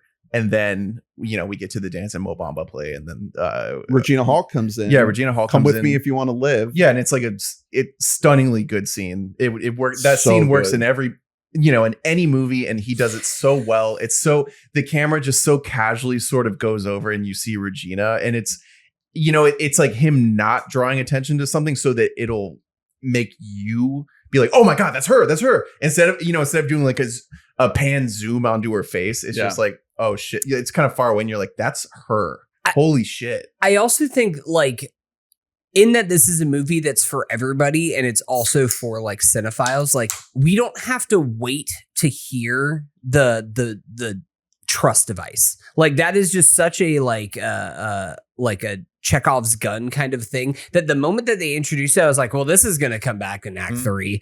But like the fact that it just happens like 20 minutes later was almost like relieving. Well, and then for like the rest of the movie, it like doesn't work. Like for most of the they movie. just kind of talk about how like it doesn't, and then they're like kind of just playing it and they're like, yeah, I just hear one fucking side of, I hear like one note and that's it. That's all I'm getting. So she grabs her right in the nick of time, right before Lockjaw comes in to you know, cancel Homecoming. And then we're intercutting with Bob on the phone with Comrade Josh, which we don't find out it's Comrade Josh until later. But this is when this scene, when he initially is on the phone and he's having trouble remembering the revolutionary code words. Yeah. What time is it? I mean, I was already at like, this is a 10 out of 10. This is when I started to go into like 11 and 12 out of 10. Yeah. Leo is fucking incredible. Just being a frustrated, panicked, high, freaked out dad trying to figure out like just the little details in his performance as he's trying to remember the code word and he keeps hitting the joint. It's just amazing. And he's like, please, you gotta forgive me. I'm so fucking fried, man. And he's just like actively smoking. Like, well, the bigger freak out is later once he's at Sensei's house. This is like the smaller freak out. This was like the initial like photos of this movie, and it was in the like initial teaser trailer, right? Yeah. Was this conversation that happened here? And again, you know, speaking toward what has happened in the time that's passed. A, he's fried. B, he also has built enough of an infrastructure that A, like Chase Infiniti has been trained to deal with something like this. B, you know what works? The tunnel. That saves his fucking life. Like, also, shout out to this tapestry that we have here. It makes an appearance in that shot. The from the tunnel looking up, it's on the ceiling. Wow, really? Yeah. Wow. This is like the classic like stoner girl, college girls tapestry. Makes an appearance in the film. And then meanwhile, you know, once they cancel the dance, we're getting intercut with this guy who is basically Sean Penn's like right hand, like muscle guy. And it is straight up not an actor who is interviewing these kids. All of these like enforcer, like militant dudes, give this movie the casting Oscar. Like I was fully bought in to all of these guys. I had a feeling that this main guy like was just real military because, you know, obviously that's been done before in what was it, Platoon? Yeah. You know, and it just felt like that. Like he was saying lines in a like it was just so coppish the way he thought he was clever. You know what I mean? Yeah. Like it was too real to be fake. Really good. It's so real. Yeah. The way that he's grilling these kids and then, you know, later on everyone else. But it all just works. Even some of the guys who don't get that many lines, you know, the ones that are just kind of around just manhandling people. And then you get like the full on January 6th or the 1776er at the end with all the tattoos. Yeah. Where do they find these guys, you know? No, we'll get to them. The people at the end, like, I think that those might actually just be like real guys that like I do not want to meet in real life. Like those, they feel too real. So then Bob is off, you know, he's managed to escape through the tunnel. Great design here. You know, you wonder like, where is the $100+ million budget going? It's in a bunch of little things. It's all in like physical, like building sets, building some of the him climbing out of that tunnle. So smart too that they do find it fairly quickly, and then they're like, "We're gonna gas him out." So it's just like, well, now there's like a time clock, and you just have the the little clicking piano as like this is all just like continually escalating to this point. And it feels like one single set piece from here, like Mhm. all the way through everything with Benicio. It's like through the end of the movie almost. Yeah. It's just like it's hard to really, delineate between acts toward the end. This I think that this, until we get to the Sisters of the Brave Beaver, is just kind of all one giant chunk that like I'm at another level when all of this is happening. We have, of course, Comrade Josh, just the conversations on here. These little moments, Leo trying to plug the funny, in the phone. speaking to the humor of this, of him just like trying to get like 15 seconds on a charge just long enough to get his phone in. It was so like almost Boogie Nights-y Magnolia, where like it's funny, but like it's also so intense that it's driving you fucking insane. Yeah, it's you're like, plug it in! Stressful. It's so stressful. And then it just won't stop. And it reaches a point too, because meanwhile, it's perfectly juxtaposed to Benicio, who is just so fucking chill, so vibing. calm. He keeps on making Leo meet people. Yeah, exactly. He's just like, stop. This is my niece, and you're gonna like, but then he even has the moments where like he sees the baby and Leo's like touches the baby real quick and like keeps going through. There's a thematic resonance to that. Mhm. Oh yeah, to the fact that the white man is bringing all his problems into this home. You know, he's on the run from fucking Lockjaw and his military goons. And Benicio is forcing him. He is humanizing all these people. It's like these aren't just like background, set these are dressing. lives. Yeah, it's like, hey, this is this is my friend. This is my cousin. Like, they all matter. We're going to walk past this hallway that has like, I don't know, dozens of just refugees that are hiding out in here that like, all right, we have this, we've already accounted for this. We have like plan A, B, C, D in order already to kind of work through what's going to happen when the situation arrives. Leo, for how like prepared he thinks that he is, because he's like, I built a tunnel out of my house. He doesn't know what the fuck to do like from here. Like he doesn't remember any of the code words. He doesn't like, he basically can't didn't do have anything. his like master phone charged for this occurrence. There's one like, point where he keeps on just saying, what time is it? Benicio is in the other room. He's like 8:15. That's great. Well, and I think It's really to like that point, without like skipping over anything, like Leo never saves Willa. Like Willa saves herself. he raised her. Yeah, and that's enough. But like he is the whole time he is trying to find her so that he can save her, and he is pretty much unsuccessful throughout the entire course of the movie. He's one step behind the whole time. But that's ultimate. That's like the biggest theme of the movie is that like that's the best thing you could do as a parent. But in the course of the story and like the epic car chase that concludes this movie, he doesn't get the moment. He doesn't get the hero moment. No, not at all. He almost gets fucking capped by his own daughter because he's late. Yeah. And one of the best moments in the movie is him falling off a roof, running 2 steps and then getting tased. Running behind these.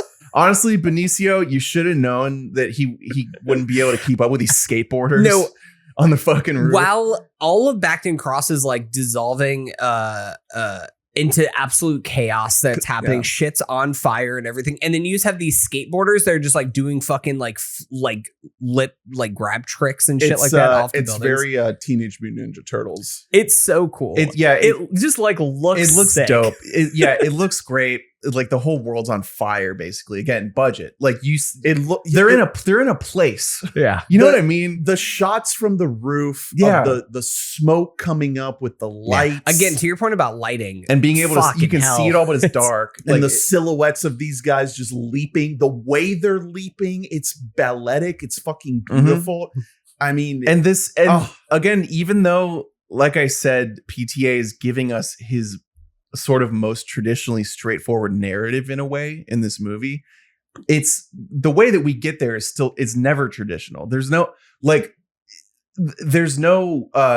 book that would tell you to write like he just falls in the middle of this. It's not at like what appears to just be like you're still in like the height.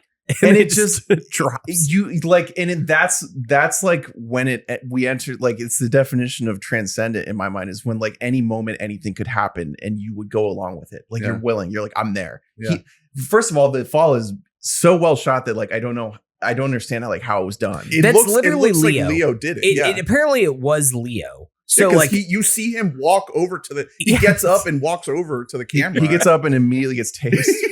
And then he gets taken in. And all of this only serves to heighten, really. Like, it's just another little obstacle in his way. Like, any other movie would probably just kind of get him out of there. Yeah. But Sensei saves him. Yeah. And that's the thing is another purpose it serves is it gives you even a broader sense of the network that Sensei has built in this town. Well, and again, going back to the whole point of like, what is true, like, revolution. Yeah, he's got motherfuckers community everywhere. Exactly. Community. That's the perfect word for it. Like it is building this trust. It's building this community of like, we are all here to kind of help from within the system tear it down. But Benicio has this great line. I think it's during this stretch when right before we get to the roof, when we're sort of coming out of the apartment and we have the location. I think it's somewhere in that area where again, to shout out the camera movement is just incredible how we move through that space. But there's a moment where we just get Benicio saying like, ain't no thing, man. We've been at siege for generations. Yeah, he's like, for hundreds of years. Yeah, exactly. Because Bob's trying to apologize. Yeah. He's like, oh, it's all good. Like, this is what we do. It's so it almost brought a tear to my eye to think about like how Sensei doesn't see what he's doing as revolutionary. He doesn't perceive of his actions as being anything close to what the French 75 is doing. But it's bigger and more meaningful and more impactful because of the struggle and the fact that he is carrying, but I mean, much like Perfidia, I'm sure as well, this like generational torch of fighting because of the continued oppression to his people. Yeah, like he's built this city, this whole like he's like fucking Oscar Schindler over there. Yeah, it's really cool. I think also like it just also pairs so well from a narrative perspective, like big picture, that he teaches karate. What is karate? It's defense. He keeps saying throughout the entire movie, like, we're on defense. Ocean waves. We're on defense. And then eventually we get to go on offense. But like, that's kind of the framework of all this. Perfidia is all out attack. Like, she doesn't really have a like backup plan defense, but this is the world that Sensei knows, that his character is just like, we just play defense. We take things as they're coming to us, and then we punch back when we can. Like we rally, we take the hits, take the hits. We plan for all these kind of things to come our way. And then we kind of know when the moment is to strike. And that is really in the same way that that Bob raises Willa. Like, Sensei is also raising Willa in the same kind of idea of like, you're going to play defense. You need to stay alert. You need to stay your moment. And then whenever there is the moment, that is when you strike. Yeah, that's true. He must have had as big of a role in at least her physical ability and her mental capacity. Yeah. I am curious what you guys think about, we see Sensei use a phone and he tells Bob about Willa having a phone. And I'm curious what you guys think about, obviously a lot has been said about PTA not wanting to make a modern set movie because of phones and people looking at phones and screens and all this. And it's like, oh my God, finally he's making a movie with iPhones for the first time.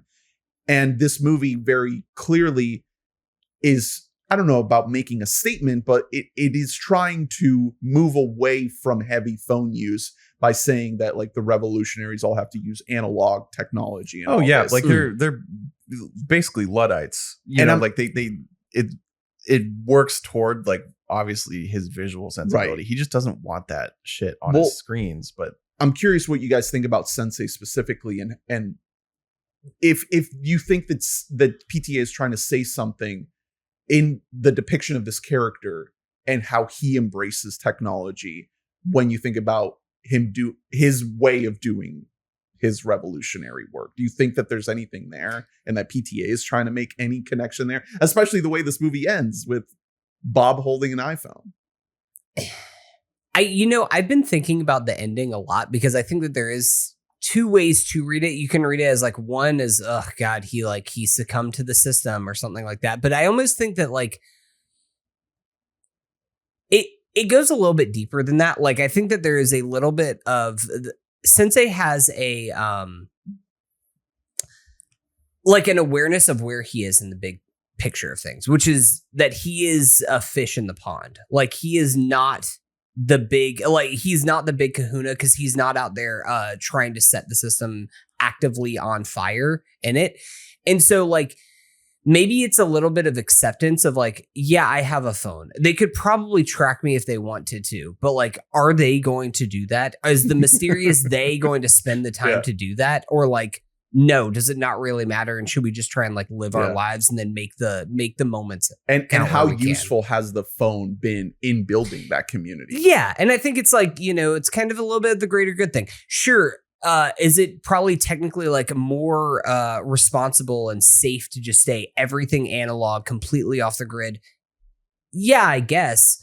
But also at a certain point, are you like succumbing to paranoia more than and also doing what you can to help? And if you're doing what he did, if you're building like a network like he is, like it's full of people, and what people do is they use technology. Like, you can't just count on every single person that he's helping to like be willing to buy into being completely off the grid. It's just not going to happen. Just like his fucking daughter. His daughter's just not going to not have a phone. That's crazy to be a kid without a phone right now. It's kind of funny to me. One thing that I have thought of a lot is like the idea of fighting against technology is such like a traditionally Republican boomer idea of like, we have to resist technology. We have to resist AI. We have to keep things quite literally conservative. Like, that is the definition of conservatism, is keeping things as they were.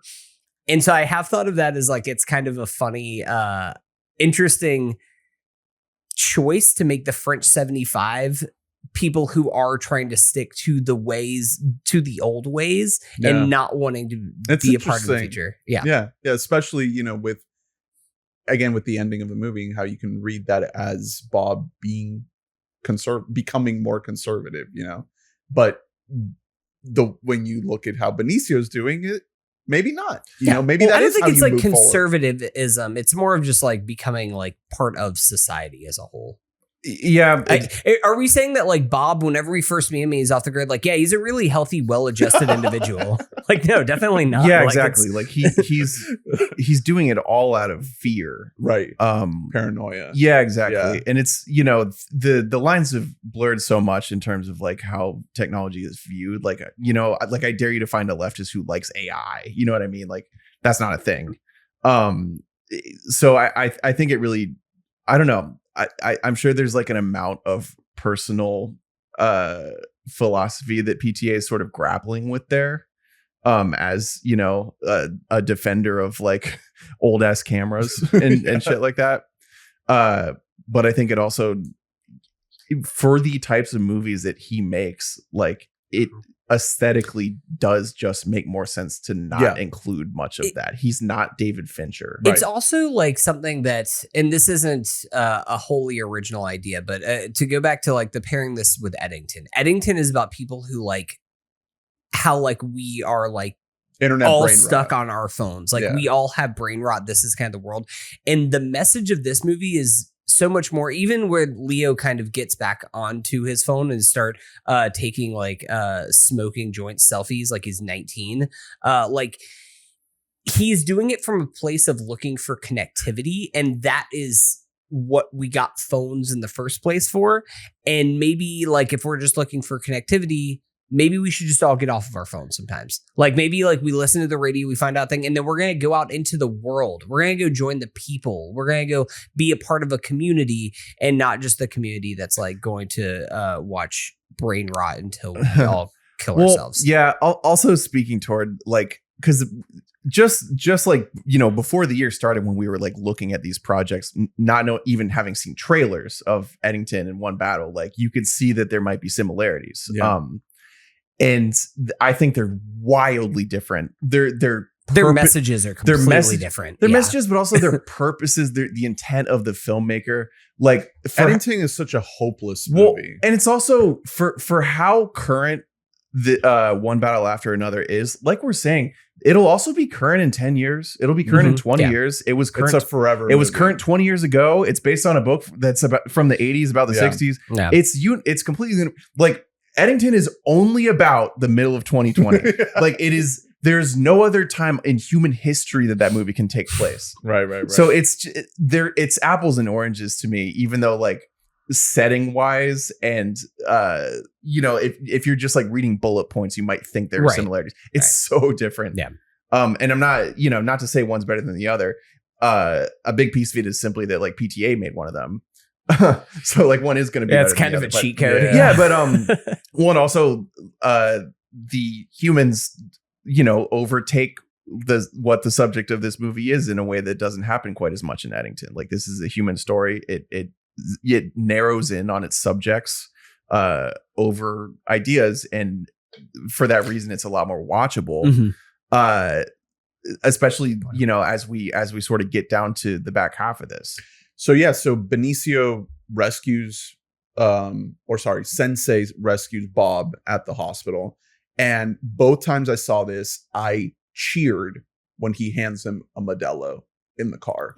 That is a fuck yes moment. And then he takes a selfie. We're not Modelo posers, by the way. We live this life. Shout out to the two women in the hospital that like help him escape. Yeah. The first one is just like, yeah, you're diabetic and you forgot to take your insulin, right?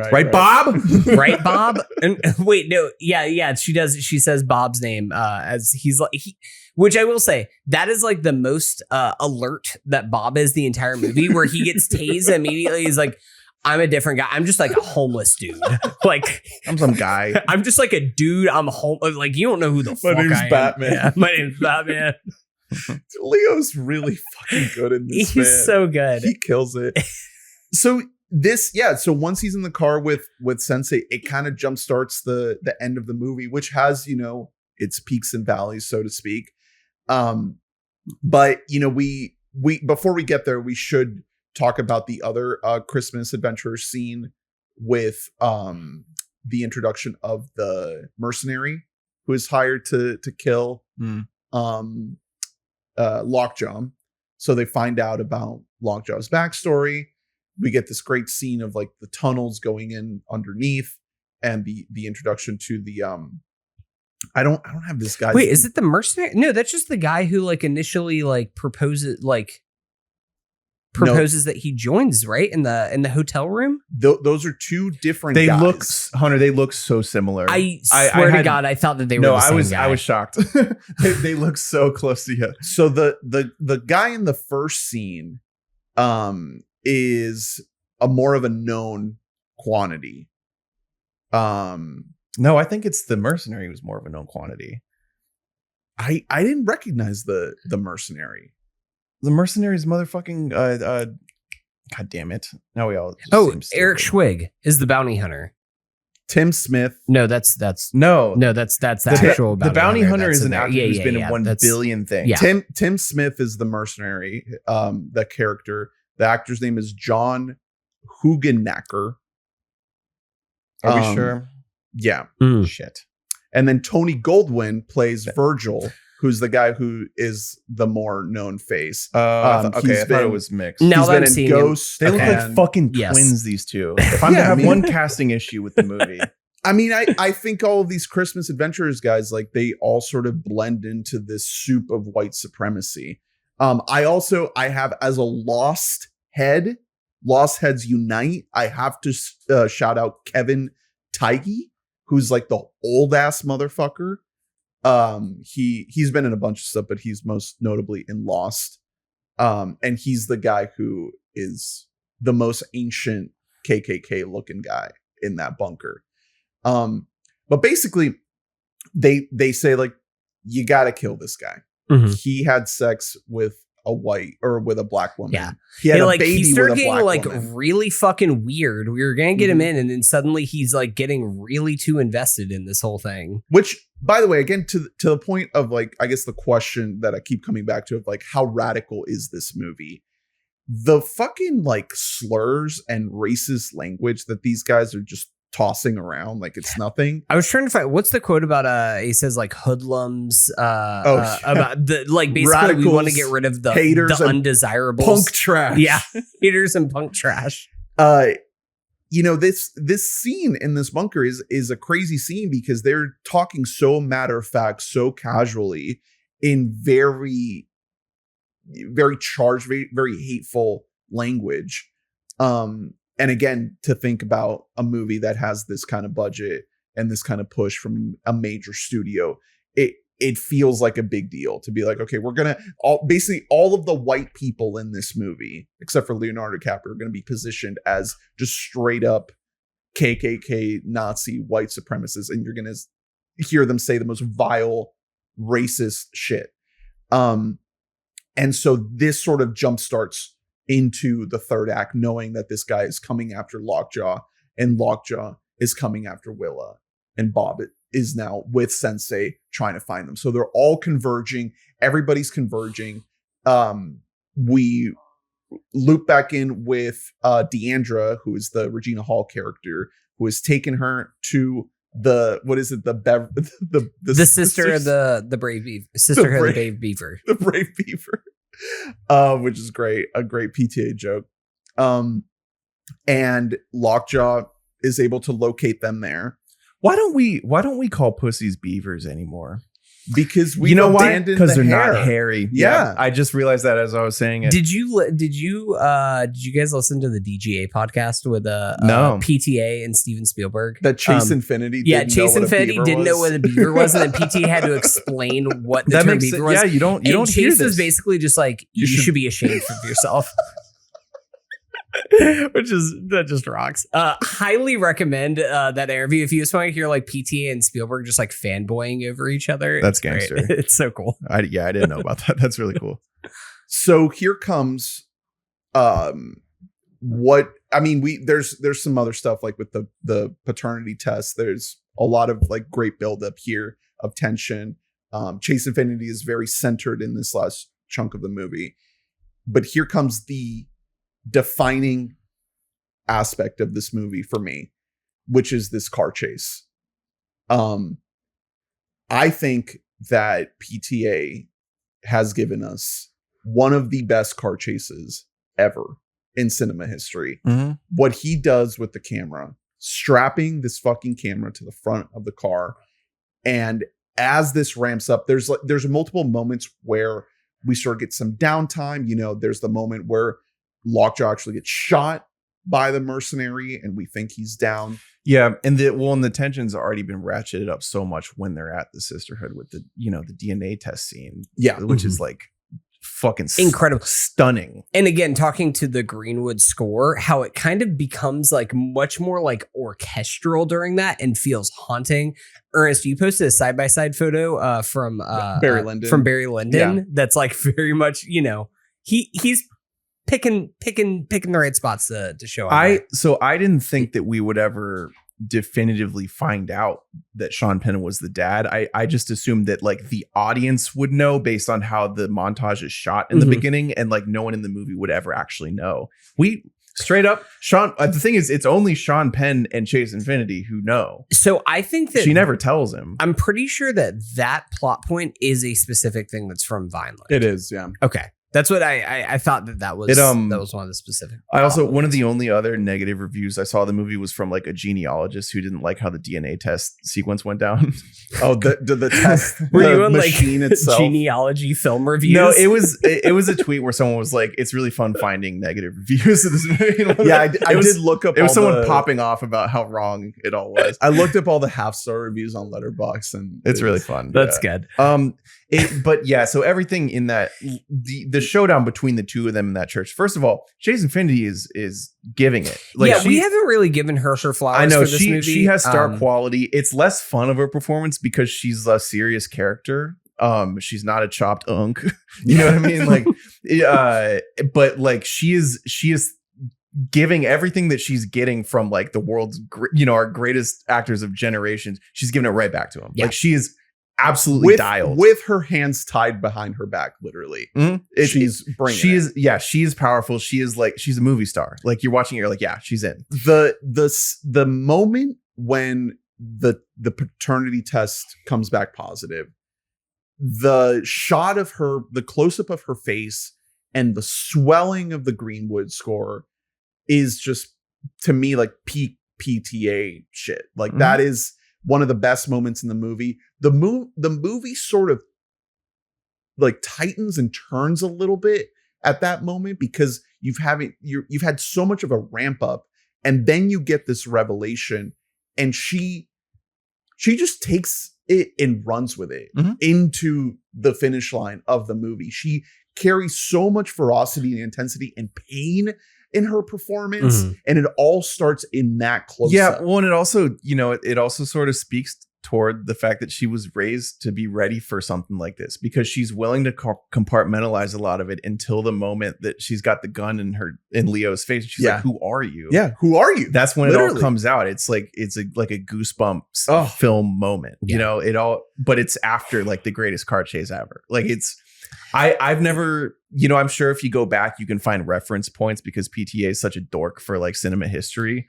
I have never seen road as like straight road as roller coaster ever. Like I've never seen it done. The size of the screen that we saw this in, the full size IMAX, it's like fucking nauseating. You don't have to see it's this like you're movie. on Soarin'. Yeah, you don't have to see this movie in IMAX, but if you just see it in a fucking theater and you just sit close to the screen, it is an insane experience. Let me tell you, to watch this. Part of me wants to go see this movie in 40X, like just for like the ending sequence. I'll like take some Dramamine before jumping on. But I said it like as soon as we left the theater that this to me feels like us watching this in the theater is how people must have felt in like 1974 whenever they watched The French Connection. Yeah. And they're just like, oh, fuck, I guess we'll never see a car chase be shot quite the same way. Like in the same way that movie and William Friedkin had the idea of, like, that nobody had ever thought of before, which is what if we mount a camera to the hood of the car, putting a camera in the like on the grill of the car, like on the logo, like. Yeah, we're like basically on the ground. We are so level that we feel all the ups and downs. And if you listen to Paul, like he's talked about in interviews, like this was a place that this is why you go location scouting. Like this is just a place. It's a real road that exists near the California-Arizona border that for some reason nobody had tapped into before. And it's legitimately scary because you're driving 65 miles an hour and you cannot see over the edge of the hill. No, yeah, I've like, we've all been on roads like that where it's like, fuck, like over this hill, what if there's just a stoppage? Like I'm dead. But the way I don't know what kind of lenses they use. I don't know if it's the same lens in this whole sequence, but the way it's shot, there is this nauseating quality to the fact that you're seeing pavement and then you're seeing sky and then the horizon comes up. Yeah. You see the mountains and you feel like the entire topography is moving. Yeah, exactly. It's undulating, and also generally speaking, shooting, like making people feel like elevation changes is one of the hardest things you could possibly film. For a good reference point, watch any golf broadcast. They do such a bad job of communicating to you, like like everyone will always say, if you go to that course, you have no clue. It's like, this hole's 50 feet above your head, or like, there's these like 5 foot, you just can't see it if you just shoot it as it is. That is such a great comment when people are like, God, these greens are brutal. And it's like, well, it looks fucking flat to me on the broadcast. Exactly. I wish I could see how brutal this green was. It is so hard to shoot that. And he's able to make something that, like, I'm sure those are like relatively severe slopes. He makes it feel like it's like a sine wave. Like it's so severe, like a cartoon. Yeah, exactly. Like your car's gonna stall out because there's not enough room for the and for the axle. And so that's what creates the tension, because we don't have curves to hide things. We just have up and down to hide things. And every time we go wide, there's the one wide shot where it's just the two of them, and then we see that Leo's caught up, and it's like, let's go. Yeah, exactly. There's one moment that I'd love to ask PTA about, where I guess it just like adds to the analog feel of it, but I don't know if it's a drone shot or if it's just like a really big crane shot, but it's ahead of everyone and looking back at them. and the camera like stumbles as it's coming up, but I think it might just be such a good shot that he didn't care, but it's like such like a shaky. It's probably just a tripod with a crazy zoom lens that's just jittering. Yeah, like I don't know. I enjoyed it because the mounted camera was almost so flowing and like hypnotic in a way, and then that is just like, or it could have been on a car. Maybe they're just they got the camera. Well, no, that's what on, I'm saying. Yeah. I'm pretty sure. It was mounted, and like maybe there's a crane on the back of a truck or whatever. But it adds like a human element to the way that it's shot. Like front to back, it just fucking rules. It just goes on and on and on, and you're absolutely gripped. The way he's shooting the elevation is leading to the fact that is what she uses, and to her advantage in order to kill this fucking guy. Yeah. Right. It's playing with it. It works from both a plot perspective and from a camera perspective, because what's crazy is like this sequence, not only because of the elevation changes that we're talking about, it looks like nothing else in the rest of this movie. Like, this is a movie that is pretty quickly paced, but even like things like, when I think about the color palettes of this movie, there's like so many different sections that you can pull from, which is incredible. Like, usually it's a thing where it's like, like think about a movie like Mad Max. That is like, if we're just going for like incredible car chase action filmmaking at its absolute finest, it has a very defined look throughout the entire film. It's uniform, it has a very defined color palette. But this movie is just, it's operating at a level of difficulty that it's impossible that it doesn't falter at some point leading up to this. Like, I don't really know how we can just like do everything well when we have never done anything in the action filmmaking space before. Like, there's no reason why this should be as successful as it is.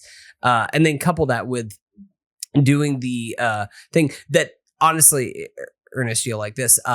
The closest thing, especially with the like smash zoom in on this fucking Christmas Adventures guy's face, it reminded me of the shot in, I believe it's in Mission Impossible Rogue Nation, where they go around the corner and Rebecca Ferguson is standing there in the road, and so Tom just has to like fucking get out of the way. The motorcycle chase. Yeah. That's kind of the closest thing that I could even think of in my head. But guess what? He doesn't swerve out of the way because he's driving really fast in a car, and instead he drive straight fucking into it. Yeah. And it's a reminder of what he did in the bank robbery chase. Just again, that impact. And also, just to back up, the when he actually shoots Lockjaw, that car crash right off the fucking side of the road. Incredible. You can just tell. I don't want to say for a fact that $0 of this budget went to visual effects. There's obviously no way to prove that right now. Yeah. But brother, that was real. Yeah. That was they crashed a real fucking car. And by the way, like a big like grab your breath moment in the theater whenever Lockjaw just gets shotgun to the face. By the way, they said make it clean. Mm-hmm. Ain't nothing clean about that. That was him making it clean? I think make it clean was like no witnesses, no survivors. Well, he survived. Well, yeah. Yeah, he probably should have like followed through on that. Right. He didn't even like jump out of the car. Really, this is the best guy that Christmas Adventures can hire. Just put him in that office. we see what it looks like to make it clean. That's as clean actually, that is clean. Yeah, that's clean as fuck. Yeah. No, I mean, he's too busy to go to the office. Right. Like, hey, he's going nuts right now. We don't got an office over there. He doesn't make it clean. I mean, again, though, it speaks toward how like the Christmas Adventures Club, while they have a lot of power, it also almost has like a bit of a Sopranos feel to it of like, I bet this club had a real heyday. Yeah. Where like these guys were like on top of the world, and it was like their fathers and grandfathers, and they were like competent at being evil. And these are just like fucking idiots who suck. Yeah. Now all the cool guys are like running the Department of Labor. So yeah, it all just works. And like we've been saying, the entire time, including to the very end, Leo is one step behind, and it's just Chase Infiniti saving herself, defying the odds. Shout out to the the guy who picks her up from Sean Penn and decides, you know what? No, you guys all suck. I'll die for this. I'll kill you guys. That was really fun. That's a great moment. Yeah. And that's another Avanti. guy who PTA loves just like sort of handpicking dudes who don't act a ton, or at least like don't act in major films a ton. He'll be like, oh, you haven't really done anything in like 5 years. You want to do something? That guy's awesome. Yeah, he's the guy from Lost of the Mohicans, Eric Schwig. Yeah, it's awesome. He plays it really great because the whole time that's actually he has a bit of a similar deal to the Native American cop in Eddington, where he like sees what's really going on, and he's like, God, you guys suck. You guys all suck. He's like, well, this is my one moment of like I could actually do something here. It's the little again going back to that like quiet moment of disrupting the system. Like even if you aren't an active revolutionary, it's like, what can I do a little bit to break the cycle of this? And it's also the film's one sort of ex machina moment. It's the film's one like leap of faith. Like this guy just decided, today I'm fed up, and so she gets to live. And because it's just the one time that happens in the movie, you get that. I had a professor once who said that. It was a screenwriting guy, and he was like, you get one moment like that shouldn't work. And he doesn't have many lines, but he has this look right before he gets out of the car where he plays it so well. You can just feel like, you know what? Yeah, he's like, God, I'm a fucking sellout. The fucking 1776 guy like calls him a slur like one more time. Multiple. Like, yeah, no, but he's like, you got the one last. Well, and then he is fucking, you cross the line. And don't the Christmas Adventurers talk about him? Yeah, Avanti Q, and they're like, they call him like a half breed or something. Well, no, it's really funny because like it's his dirty little secret. He's actually not Mexican. Even worse, he's Native American. That's not a real American. God, it's so crazy. Yeah, like their ideology, which it's not crazy because there are fucking people who think like that. There are psychos like that in this world, but absolutely insane. So we get that one moment, and that's what allows everything else to happen, and it all culminates to me in like the emotional climax of the movie is the "Who are you?" Well, that's it's so effective. And Paul's talked about this a bunch. I keep referring to PTA by his first name, like we're like boys. But he's talked about like that a lot. That is directly coming from The Searchers, which was like the big inspirational moment for how he wanted to make this final climax feel. And it sucks, especially because I think we talked about this like at the very beginning of like PTA doesn't often have happy endings in his movies. And so it's a point in the theater where it's like, is she just gonna fucking kill her dad? Like I had that moment where I was there. I was like, her finger is on the trigger. Yeah. Like, could it just be like boom and then like cut to black or something like that? Like that would almost be like a younger Paul PTA's version of like what this story could be. And you want them to reunite so badly. Yeah. That's what this entire movie is building up to. Even if, and we skimmed over it earlier, even if Bob is doing a bad job, like he just wants to be back with his daughter so badly. When there's that moment in the car where he breaks down, and it is like the moment that got me the most choked up in the movie, just like I can't do her hair. My God. Is like, it's gutting. And for people who don't know, that is directly lifted from his life, not him personally, but it's something that his wife Maya has talked about whenever her mom passed away, that her dad didn't know how to do her white dad didn't know how to do her hair. Yeah.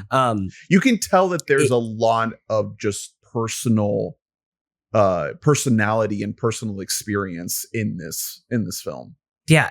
It's just a little moment of that is to go back to kind of tie a button on all of this about the culture of it all, that's somebody who isn't really part of this world, but he wants to be a part of it, as compared to like the Christmas Adventures that they don't recognize the unknown. And so therefore they want to destroy it. Like this is someone who you can have like the malicious view on this, which is to say that it's fetishizing the culture in the same way that the Sean Penn character is, but I think that that's a little bit shallow-minded as what PTA is really going for here. So speaking toward like, sort of the shock that we actually get like relatively happy ending. It was kind of interesting to me that, Sean Penn lives from the wreckage and then just immediately like goes and has one more funny scene with the Christmas adventures and then dies. It's great. Well, he gets what he wants. He dies happy. Honestly, that makes sense. We get, the reverse rape conversation, which is really fucked up and funny. Demon. A semen demon. Semen demon. I think it's really fascinating that he is truly happy in that. He gets the corner office, like the saddest looking office. It's literally like a corner office that's like overlooking the projects. Well, like that's it's just, exactly that's all he wanted. Exactly, it's like what do these guys do? Like seriously, that's why that's just the Southwest branch. No, I know they have multiple branches. Exactly, but like also a really funny thing I saw today is that the mansion that he enters the tunnels through in like the second Christmas Adventures scene used to be Ronald Reagan's house. Oh my God. Wait, really? Yeah. That's good. Hilarious. But wow. Again, I think that sort of speaks to, well, the Pynchon adaptation, like that's about Reagan's America, but B, the fact that like I feel like the Christmas Adventures had, they used to run shit and now they're just like, they have this really sad little bureaucracy of their own. But that office was beautifully built to kill someone. You know what I mean? Like it's custom built to kill a guy. Right. Like, it's sealed. It's like hermetically sealed. Yeah. I will say to your point about like picking nits, then why don't we just send him there to begin with? Like, what are we doing? Hiring a hitman? Yeah. You said you wanted it clean. Yeah. That's clean. The makeup of him with his face blown off is great. That's great. Him walking out of the fire. I think friend of the pod Colin shouted out that it's so T2, and that's exactly just what it is. Just him good stuff. Walking around, just wearing like the same fit as Perfidia. Should be pointed out, the same like very tight fitting black shirt. Is it queer coded? Is it him trying to become his lover? We can't know for sure. But Hunter, you haven't finished Andor still, have you? No. Okay. No. Well, Drew, without spoiling Andor, I just wanted to get your take on if you felt like there was any parallel between Lockjaw and Cyril. So I think that, and you can chime in. Obviously, Cyril, but like without giving away the end of that character's arc. 100%. That's a really good call. I hadn't thought about that, but yeah, like a guy who is like he genuinely wants to be on like the bad side, despite having instincts telling him that it's wrong. That's a great comp. And also like who is he's not competent enough to like reach the next level of power. Like he just can't quite get there, and he's a pawn. He is actively being exactly used. And so he he just becomes fucking fodder for the level above him. That makes a lot of sense. So before we talk about the very, very end, the last scene, I just wanted to back up a little bit and just shout out again the Johnny Greenwood score during the chase. River of Hills is on the soundtrack, is one of the best tracks. Also, the actual trust device track that we get during the Who Are You moment is another standout. Greenwood just really, really killing it here. I don't know if this is my favorite of his scores, but it's definitely up there. He is really, really working with incredible sounds here. And, a lot of PTA, the experience, the PTA experience is him creating iconic moments and iconic images. And there's so many in this movie. And obviously this is a movie that's going to be with us for a long time. But just a week after it coming out, I'm kind of shocked that the image that they've been using for the poster in the context of the movie is like an incredible image. Like Leo with the rifle wandering around this road, trying to find his daughter, looking perplexed and lost, is a phenomenal, like all-timer PTA image. What's funny is I didn't mention it up at the top, which I meant to. I was in Los Angeles just a couple of weeks ago. I'm so fucking mad that I wasn't out there literally a week later so that I could have seen this in VistaVision at the Vista Theater, but that's not where you saw him. That is not. No, I saw I saw him at the Chinese theater. I saw Kill Bill, the Whole Bloody Affair, which now everybody can see because it's going wide theaters later this year. But that specific image was plastered fucking everywhere in Los Angeles. On like every like third or fourth billboard I saw was a one battle after another ad, and it was mostly that image or like what's like now the Letterbox poster, which is like big face of Leo. Honestly, kind of a lame, just like base. Like I said that we have at the beginning, the marketing, it's not the best. But also the sell is going to be Leo. You know. So but just make his face promise of one of our great actors with one of our great directors. It for me, that is the moment where I felt it like fully crystallize. It just, I don't know if it's the light or just the fact that it's fucking Leonardo DiCaprio and he's killing it. It's just the way the camera sort of catches his eye as he's desperately trying to find his daughter, and he's holding that rifle and he's got this fucking robe on. It's cinema. It's an incredible piece of image making. And there's a couple other little bits here and there that also sort of give me a similar feeling, like when he's sniping the lockjaw as he's walking out of the church, and he's not going to get his ass. But the way the camera sort of moves as he gets to the vantage point, and the way the score kicks in, and you feel like now we're in a Western. Now we're like, it's really kicking in. There's so many little bits like that throughout.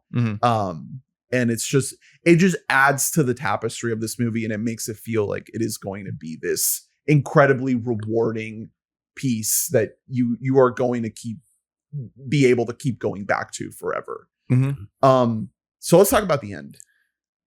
A really clean wrap up. Yeah. So Sean Penn dies, and then we get narrated letter from estranged mother, which is like, I was shocked that he would be willing to even give that. It gives a much more humane sort of ending to Perfidia. It lets us feel that she is still human and she's still, out there, and, not some, it wasn't all fake with her, basically. Yeah. So it gives you that. It's well read. It's, Teyana Taylor is just like, even when she's just reading that letter, it's like, God damn, you're good. Where you been? So yeah, that all works. Again, it's one of those moments of when he gives it to her, I was 50-50 that she might just burn it. And then they're like, we don't need her. Yeah. And then she gets the call to go be revolutionary Tom Petty American Girl banger. Credits fade out. Yeah, super, super down the middle. And it was in a way Leo where, like, trying to take a selfie. That was actually the only moment that when I initially watched, I almost bumped against it, because it was almost like watching the first episode of Black Mirror that had a happy ending, and you're like, ew, what? Yeah. What? Yeah. Like, even the happy endings in PTA movies are like sick and perverted, like Phantom Thread or like Punch Drunk. You know what I mean? It's like, you're like, what the hell is going on here? This is just like a great ending. It's a sweet ending. It's sweet. It's him just saying, like, let the next generation take the lead. It's like, let the cycle continue, but like non-derogatory. Right. Well, I think, to go back to the very beginning, it's like you had his generation failed. And she kind of says that in the letter, I think. I don't know if she uses the word failure. I don't remember, but she basically says that, like, we didn't do what we set out to do. But maybe I guess the whole point of the movie is, like, you have to keep trying. Yeah. And I think that kind of speaks to, like, the whole idea of, like, revolution as a whole is that, like, it's a moving target in some ways. And maybe even Perfidia, to a certain point, has a level of clarity about that at the time that she is writing that letter of, like, to be a revolutionary, you can never be satisfied. You always should be trying to push the envelope. And that in that way, it's a never ending goal. Like there's always going to be a next generation to try to push further and further because that's all that we have is to continue to push. Even if you know for a fact that you will fail, you still have to. You just have to keep pushing that. Like one day we will reach this end goal, even if you'll never see it. He raised Willow. Like he didn't completely fail. No, he didn't fail. His victory is her. I think that this movie, again, to the point about like how empathetic and how nuanced these characters are, it's not necessarily coming down on like Perfidia was wrong here. And it's messy. We skipped over like the whole sisterhood, the Brave Beaver, like they also just know Perfidia Beverly Hills as she's a fucking rat. Like we don't trust her. We don't trust the daughter of a rat is still a rat. Like they all kind of have this, I don't want to call it antiquated because these are people that they know and that they cared for that were either killed or sent to prison because of her. But like, there is no true right answer here. We need the people on the front lines that are out there fighting the good fight. And then we need the people who are willing to raise the army to fight the next fight. And they'll always be people. And as long as they're people, they're going to have flaws. They're going to be messy. And they're going to have shortcomings. Yeah. And at the end of the day, this movie is reveling in that messiness. Yeah. Two like theories about the ending that I do not ascribe to are one that Bob wrote the letter himself, which I've seen. I don't. You think Bob could write a letter? No, come on. Definitely not. Especially because you hear Teyana Taylor is so actually like the one who is reading it. It'd be one thing if it would be like you hear Chase Infiniti's voice reading the letter, what have you, then it's something that could, I guess, be more open to interpretation. The other one is Bob just becoming like a conservative. Like that's not, I think that's kind of missing the point.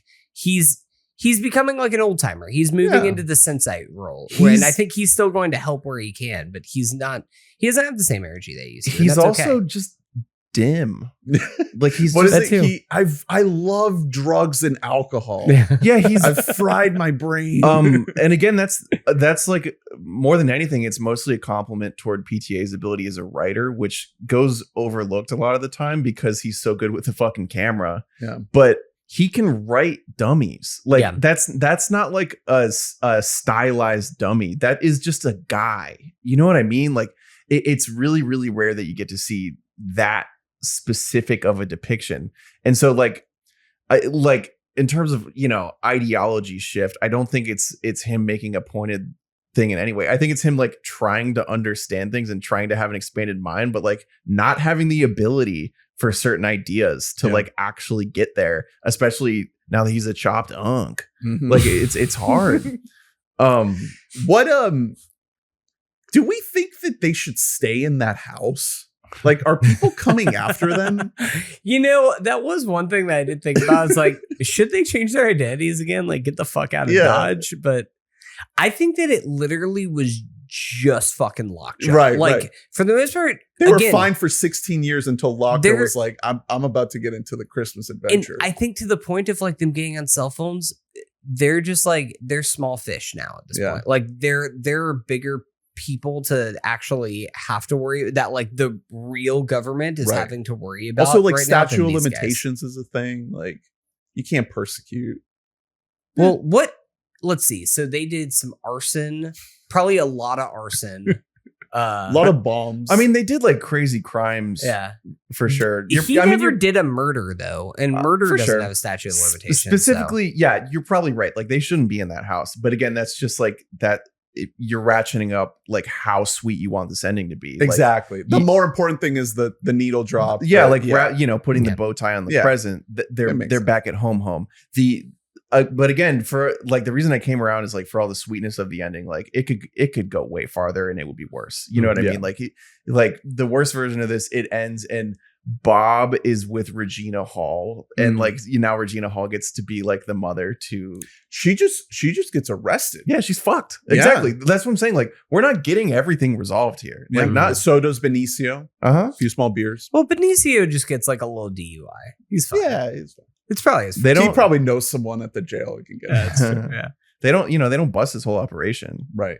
But still, yeah, it's not happy trails for everybody here. We did go past when he actually does get arrested. His little like dance that he does is so fucking iconic. It's incredible. Which, by the way, good. apparently Benicio came up with like almost everything with his character. Well, yeah, they did. They talk about it a little bit in the DGA interview that it was just kind of like they had an idea for the character, but came in straight from French Dispatch. No, Phoenician Scheme. Or Like, shooting Phoenician Scheme, and it was just like, you have me for a couple of days. We're gonna kind of rewrite this character here, and to the point about PTA just being like so flexible, an incredible. Well, and also just like, yes, he has the Altman to him. He has Demi, and there's a lot of Jonathan Demi in this movie, especially the way that some of the characters and some of the close-ups are shot. But he's just like a director of actors, and he just kind of knows when to take his handle off a little bit and just let the actors take control. That's something that he's really evolved from. If you look from like early PTA, which I still love, but like Boogie Nights is so athletic, and it kind of wants you to like come away from it being like, yeah, that fucking guy, he knows how to hold a camera. And this movie, it's so much more of a movie that's about actors just doing their goddamn things. So before we go, what a guy. Is it too early to place this movie in our PTA rankings? Is it too early to place this movie in the 2020s rankings? Maybe let's talk Oscars first, just to get that out of the way. A lot of people are saying it's time for PTA. That there's a window that is open, that a lot of the festival releases just have not hit to the point that folks want them to. And we could get a best picture, best director moment for PTA. I mean, one can hope. Let's do it. Why not? Because do you have any faith in the Academy to do something good? I mean, they don't do anything good. They're stupid and bad. Here's the thing. That was the old Academy. The Academy has been on don't look now, but the Academy has been on a little bit of like a cool run. Sean Baker just won 4 Oscars. Sean Baker just won. Before that, we had things like Everything Everywhere All at Once winning Best Picture and Best Director, which was like such a like cool, exciting movie, even if it is like a little bit flawed and not perfect. Right. I just it's hard to be optimistic. Yeah. They could figure out a way to fuck it Here's up. the thing that more than anything, the Academy loves the exaltation. It's time. See Oppenheimer just a couple of years ago. Exactly. They love to say like, this is someone who's been doing the dang thing for so long. I know, but then look at how how long they waited to do that for other people like Scorsese. Like they waited until he was fucking old as hell. Like, I mean, PTA ain't young. No, like, I know. PTA has been doing this now. He's in his 3rd decade. I guess obviously there is like a tangible impact of the Oscars. The way that like I hold these movies, the Oscars has zero effect on, because they are so wrong so often. Like more than half the time they do the wrong thing still. Do you know what I mean? Like why? So like I have a hard time. Obviously it'll be great for film and great for PTA and great for movies if he wins, but like I would rather just focus on how happy I am about this movie. I think that's fair, but I do think that the Academy, whether you like it or not, is important for like film history. Like there's a reason why like we look and see like, oh, this movie was nominated for 6 Oscars in 1983. Like that is like, it is important for the pantheon. If we want to put this movie like in the ranks, shit like There Will Be Blood was still nominated for a fuck ton of Oscars. It didn't win. It lost to No Country for Old Men. Phantom Thread, The Master, even Licorice Pizza was heavily nominated. I mean, like he gets nommed. He's definitely gonna get nominated for Best Picture, Best Director. I think I am now kind of at a point where we've now, Ernie, seen a couple of these festival fair movies that come out so far. Nothing's hitting. That's the thing. We haven't seen like the Hamnets. We haven't seen Jay Kelly. Yeah. Listen, I love Noah Baumbach. Sentimental Value. Not anyone? Sure. Sentimental Value. No, I mean, looking at the slate to come, I think he has an incredible shot this year. And it's wide open. Yeah. He is one of the most celebrated artists of the generation. He hasn't won an Oscar, and the movie is so well received. The acclaim the scores, like the average, it is the momentum is there. I think that he is more likely to win director than this is to win best picture. Okay. We'll see. If I were to guess right now, because I'm just thinking of like Chloe Zhao. Well, Chloe Zhao won a few years ago for Nomadland. Yeah. If it's a thing of like it's time, let's give one to PTA, then I could see him getting director. As far as PTA ranks, I don't feel good about my rankings. But he has 6 masterpieces. Yeah, it's hard. This is I one. might say 7. One of 5 movies minimum that I would give 5 stars to. This is like, I'm not gonna make anything definitive because it's hard. Like, I feel like if I were to rewatch all of them, it would completely shift. It's in my top 4 straight up. Same. It's my number 4 right Same. now. Which is that's remarkable. So often when an artist like peaks in their 20s or 30s, like even if they're still pretty good following that, like it's over. This is such a it's such like a 104 mile an hour like fastball of a movie. I did not think it would happen again. Maybe I'm pessimistic, but like this was just such a treat, like front to back. And it points to what could be another run. Is y'all's top 3 in some order: The Master, There Will Be Blood, Phantom Thread, and One Battle After Another? Yeah. No. Do you have Magnolia? It's either Boogie Nights or Magnolia. Yeah. Over what are you kicking out? Phantom Thread's out. Phantom Thread's awesome. God, it's fucking hater over here. It's really great. Somebody doesn't like humor. They're in all their 5 movies. stars. Here's the thing. I have 7 of his 10 movies. I have 5 stars too on Letterboxd. Like, I don't know what I'm doing. Yeah. Yeah. It's too hard to do like definitively. I just can't.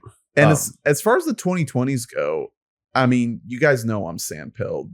I would put the Dunes personally at the top of the decade so far. But right after that, I mean, this is an incredible fucking movie. Like, this is better than almost anything we've seen since 2020. What about Tenet? That's right. It's not. That is under the wire. It is 2020. Right. You probably forgot, but is One Battle After Another better or worse than Black Adam, Ernest? I know that's your new barometer. It is, if it's better or worse than Black Adam. It is better than okay. It's better than Black Adam. I think for me, I would put this above either Dune movie. Sorry. I think that this is probably my number 1 of the decade right now. So in that top shelf, we could also put Nope. Yep. We could put The Worst Person in the World for me personally is very high. Yeah, that's the thing for me personally. There's plenty like Poor Things is up there. Poor Things, The Substance, Everything Everywhere, Across the Spider-Verse. Yeah, like on a personal, like I'll watch Friendship more than like any of these. You know what I mean? Mm-hmm. But in terms of like, this is again much like Parasite. Like this is it's just the one that like goes number 1 on the list. Yeah, I don't really know how else to explain it. Yeah, it just is that good. It's the first movie since Parasite where it's just like, it's just kind of like, I don't know, find the flaws where you're not just like either being contrarian or picking nits kind of a thing. Where I'm like, it feels revolutionary. It marries, and it marries the like transgressive, like masterful filmmaking with something you can just watch, which that's what Parasite had. And Parasite also had to overcome, like Bong said, the barrier of the subtitles of being a foreign film and still being so entertaining and watchable. But yeah, this movie does the same thing of being like, a dork ass like VistaVision, letterbox shot on film fest. Yeah, like it's for the heads, but then it also is just watchable. Now I will say, Drew, to your point about you don't care about what the Oscars do with this movie, I don't really give a shit about what the box office does for this movie, because I don't think that really matters. Especially people have kind of talked about like, if this movie does get exalted to the level that we think it's going to have legs. Now, whether those manifest in actual like only 30% drop from week 1 to week 2, or if it's a thing where it's getting all of its money back because it's getting a lot of play on streaming, whatever it might be, like it's gonna be around in the culture, and therefore it will eventually make its money back. This movie is never, it's not disappearing into the ether like some fucking superhero movies might. So it is an interesting referendum on Leonardo DiCaprio box office poll, because it didn't do better than even Killers of the Flower Moon, which was longer and didn't have. Well, that was a Scorsese movie. Yeah. Didn't have, Scorsese has more. It didn't have much car more, chases. No, but Scorsese still has like a lot more historical. He's Martin Scorsese. Juice. Paul Thomas Anderson is to us Scorsese, but like to your average person, right? People don't know who the fuck Paul Thomas Anderson is. Well, now I said like to my coworkers last week, like, or maybe it was a couple weeks ago, like a new Paul Thomas Anderson movie coming out, and they're like, who? And that hurt me. But they don't fucking know who that is. So the Auto Nation IMAX in Fort Lauderdale was fucking packed.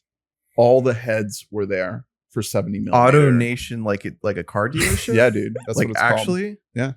Yeah, at the Museum of Science and Discovery in Fort Lauderdale. Does the dealership just sponsor it? Yeah. No, it's at the car dealership. No, there's like a guy who's like selling Volvos. The Auto Nation IMAX. That's what it's called. Yeah. Gotta get the fuck out of here. It's giving the crypto.com arena. Like, what are we doing right now? Can we sponsor an IMAX screen? I would love to. Yeah. Wait, hey, shout out to the Enzian. The 70 millimeter. We bought a mic 70 millimeter. I think we're gonna have to donate a lot of fucking money. Hey, all the Patreon money, you just gotta crank it up. The Run P Regal Point IMAX experience. Hey, okay, I gotta say something, and I'm gonna get in trouble. What? The little sort of like IMAX like thing that plays before movies. The countdown. Is that the best y'all got? It gets you in the mood. Hey, what year is it? I like it. It looks like shit. It does kind of. Like it also doesn't make. It's doing a countdown where like it'll be like 5, and then it'll just be like great popcorn. You know, the thing is not. No, it's not like actually related 10, to the number 7. Well, yeah, and it's also not everything has words after it. So it'll just be like 4, an unforgettable experience instead of you think it's gonna be like 4. Great hours of fun, or you know what I'm saying, like, and then one will go by and it'll just be like 2, 1. Awful. You guys are doing an awful job. What if they replaced it with the Fantastic Four theme and they made it Marvel? Wouldn't that be better? Is that a thing that happened? You haven't seen that one? They did it. Is that what they did during Fantastic Four? During several movies leading up. They reskinned it with the music. So I will say that sucks. That's I clapped. I like the IMAX, but it's because I have nostalgia, because they literally have not changed that since we were in high school. It has been the exact same thing from seeing movies at the AMC at the Tallahassee Mall. Yeah. So it should be Nicole Kidman. Yeah. Yeah. I forgot to tell you guys about the 70 millimeter experience. The projector fucking broke 5 minutes into the movie. I got to see the first 5 minutes of one battle after another on 70 millimeter IMAX. And then they tried fixing it. The audio was like way out of sync. And they gave up and just played it digital. Wait, are you serious? You didn't even see it on 70 millimeter I saw film? the first 5 minutes. Looked gorgeous. Looked incredible. Yeah, great 5 minutes. Yeah. That's so tragic. It's okay. It's still an incredible movie. I hope that they fixed it. I'm sure they did. Yeah. For the people. So you're ready, ready to jump on the bright line again next week? Odyssey's coming next year. They better fucking have their shit together. Well, I mean, hopefully Orlando will be getting a 70 millimeter projector by then. Yeah, and then but we won't have to make IMAX. the Pilgrim. Not IMAX. Yeah. But. All right. Any final thoughts? We just did a beefy podcast. Anything? Any stray notes before we get out of here? Good movie. Hey, yeah. Comrade Josh, change your fucking name. Okay, that's my last thing. I've been grappling a lot with the Sean Penn thing, where it's like certain very, very rare cases, certain roles you actually might need to find like a piece of shit in real life and cast them, and you'll get this. He killed it, dude. Yeah, like he's so good. He's not a good guy, IRL or whatever, allegations wise. But my God, best case scenario for Shia LaBeouf is in like 30 years. He's this. You know what I mean? like the method weirdo freak. Are payphones still a thing? Good call out. I don't think so. Well, Okay. what we're in. What year are we in? Again, universal alternate reality. That's why it's that's why it works better than something like Eddington. Like in 10 years, it'll be the same. What kind of hellish corners of the internet do you think Bob is going to be getting into on that iPhone? He's immediately going to be getting the AI like America's Got Talent, videos where it'll be like a guy who turns into like a dolphin on the stage, and then it cuts to like Simon going, He's "Whoa, like, Willa, you seen this?"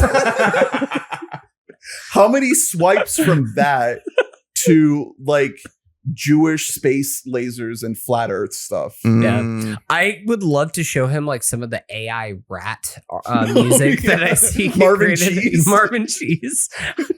He's gonna Bob show it would to love his Marvin. buddies, His his Steely Dan buddies. Yeah, sorry, babe. We're out. Me and the buddies. We found an ant that sounds just like Marvin Cheese.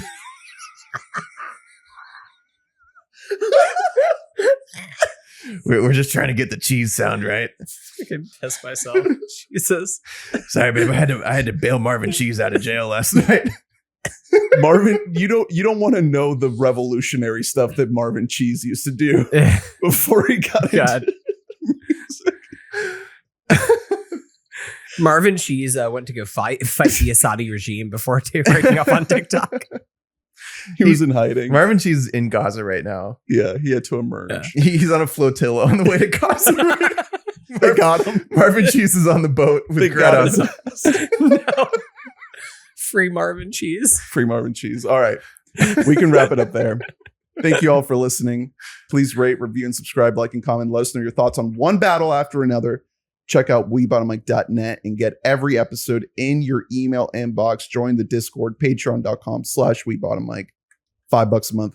Thank you, beautiful donors, for supporting this podcast. Next week, I think it's American Movie Time. We're there. Let's go. Ooh. Drew's pick for winning the Fantasy Film League. And beyond that, we might have some stray fall stuff to catch up on. And Chair Company is right around the corner. Hey, Yeah, brother. let's So go. we'll probably touch on that as we lead up to the beginning of our Denzel Washington series later this fall. So stick around. We love you. Ocean waves. Bye-bye. Bye.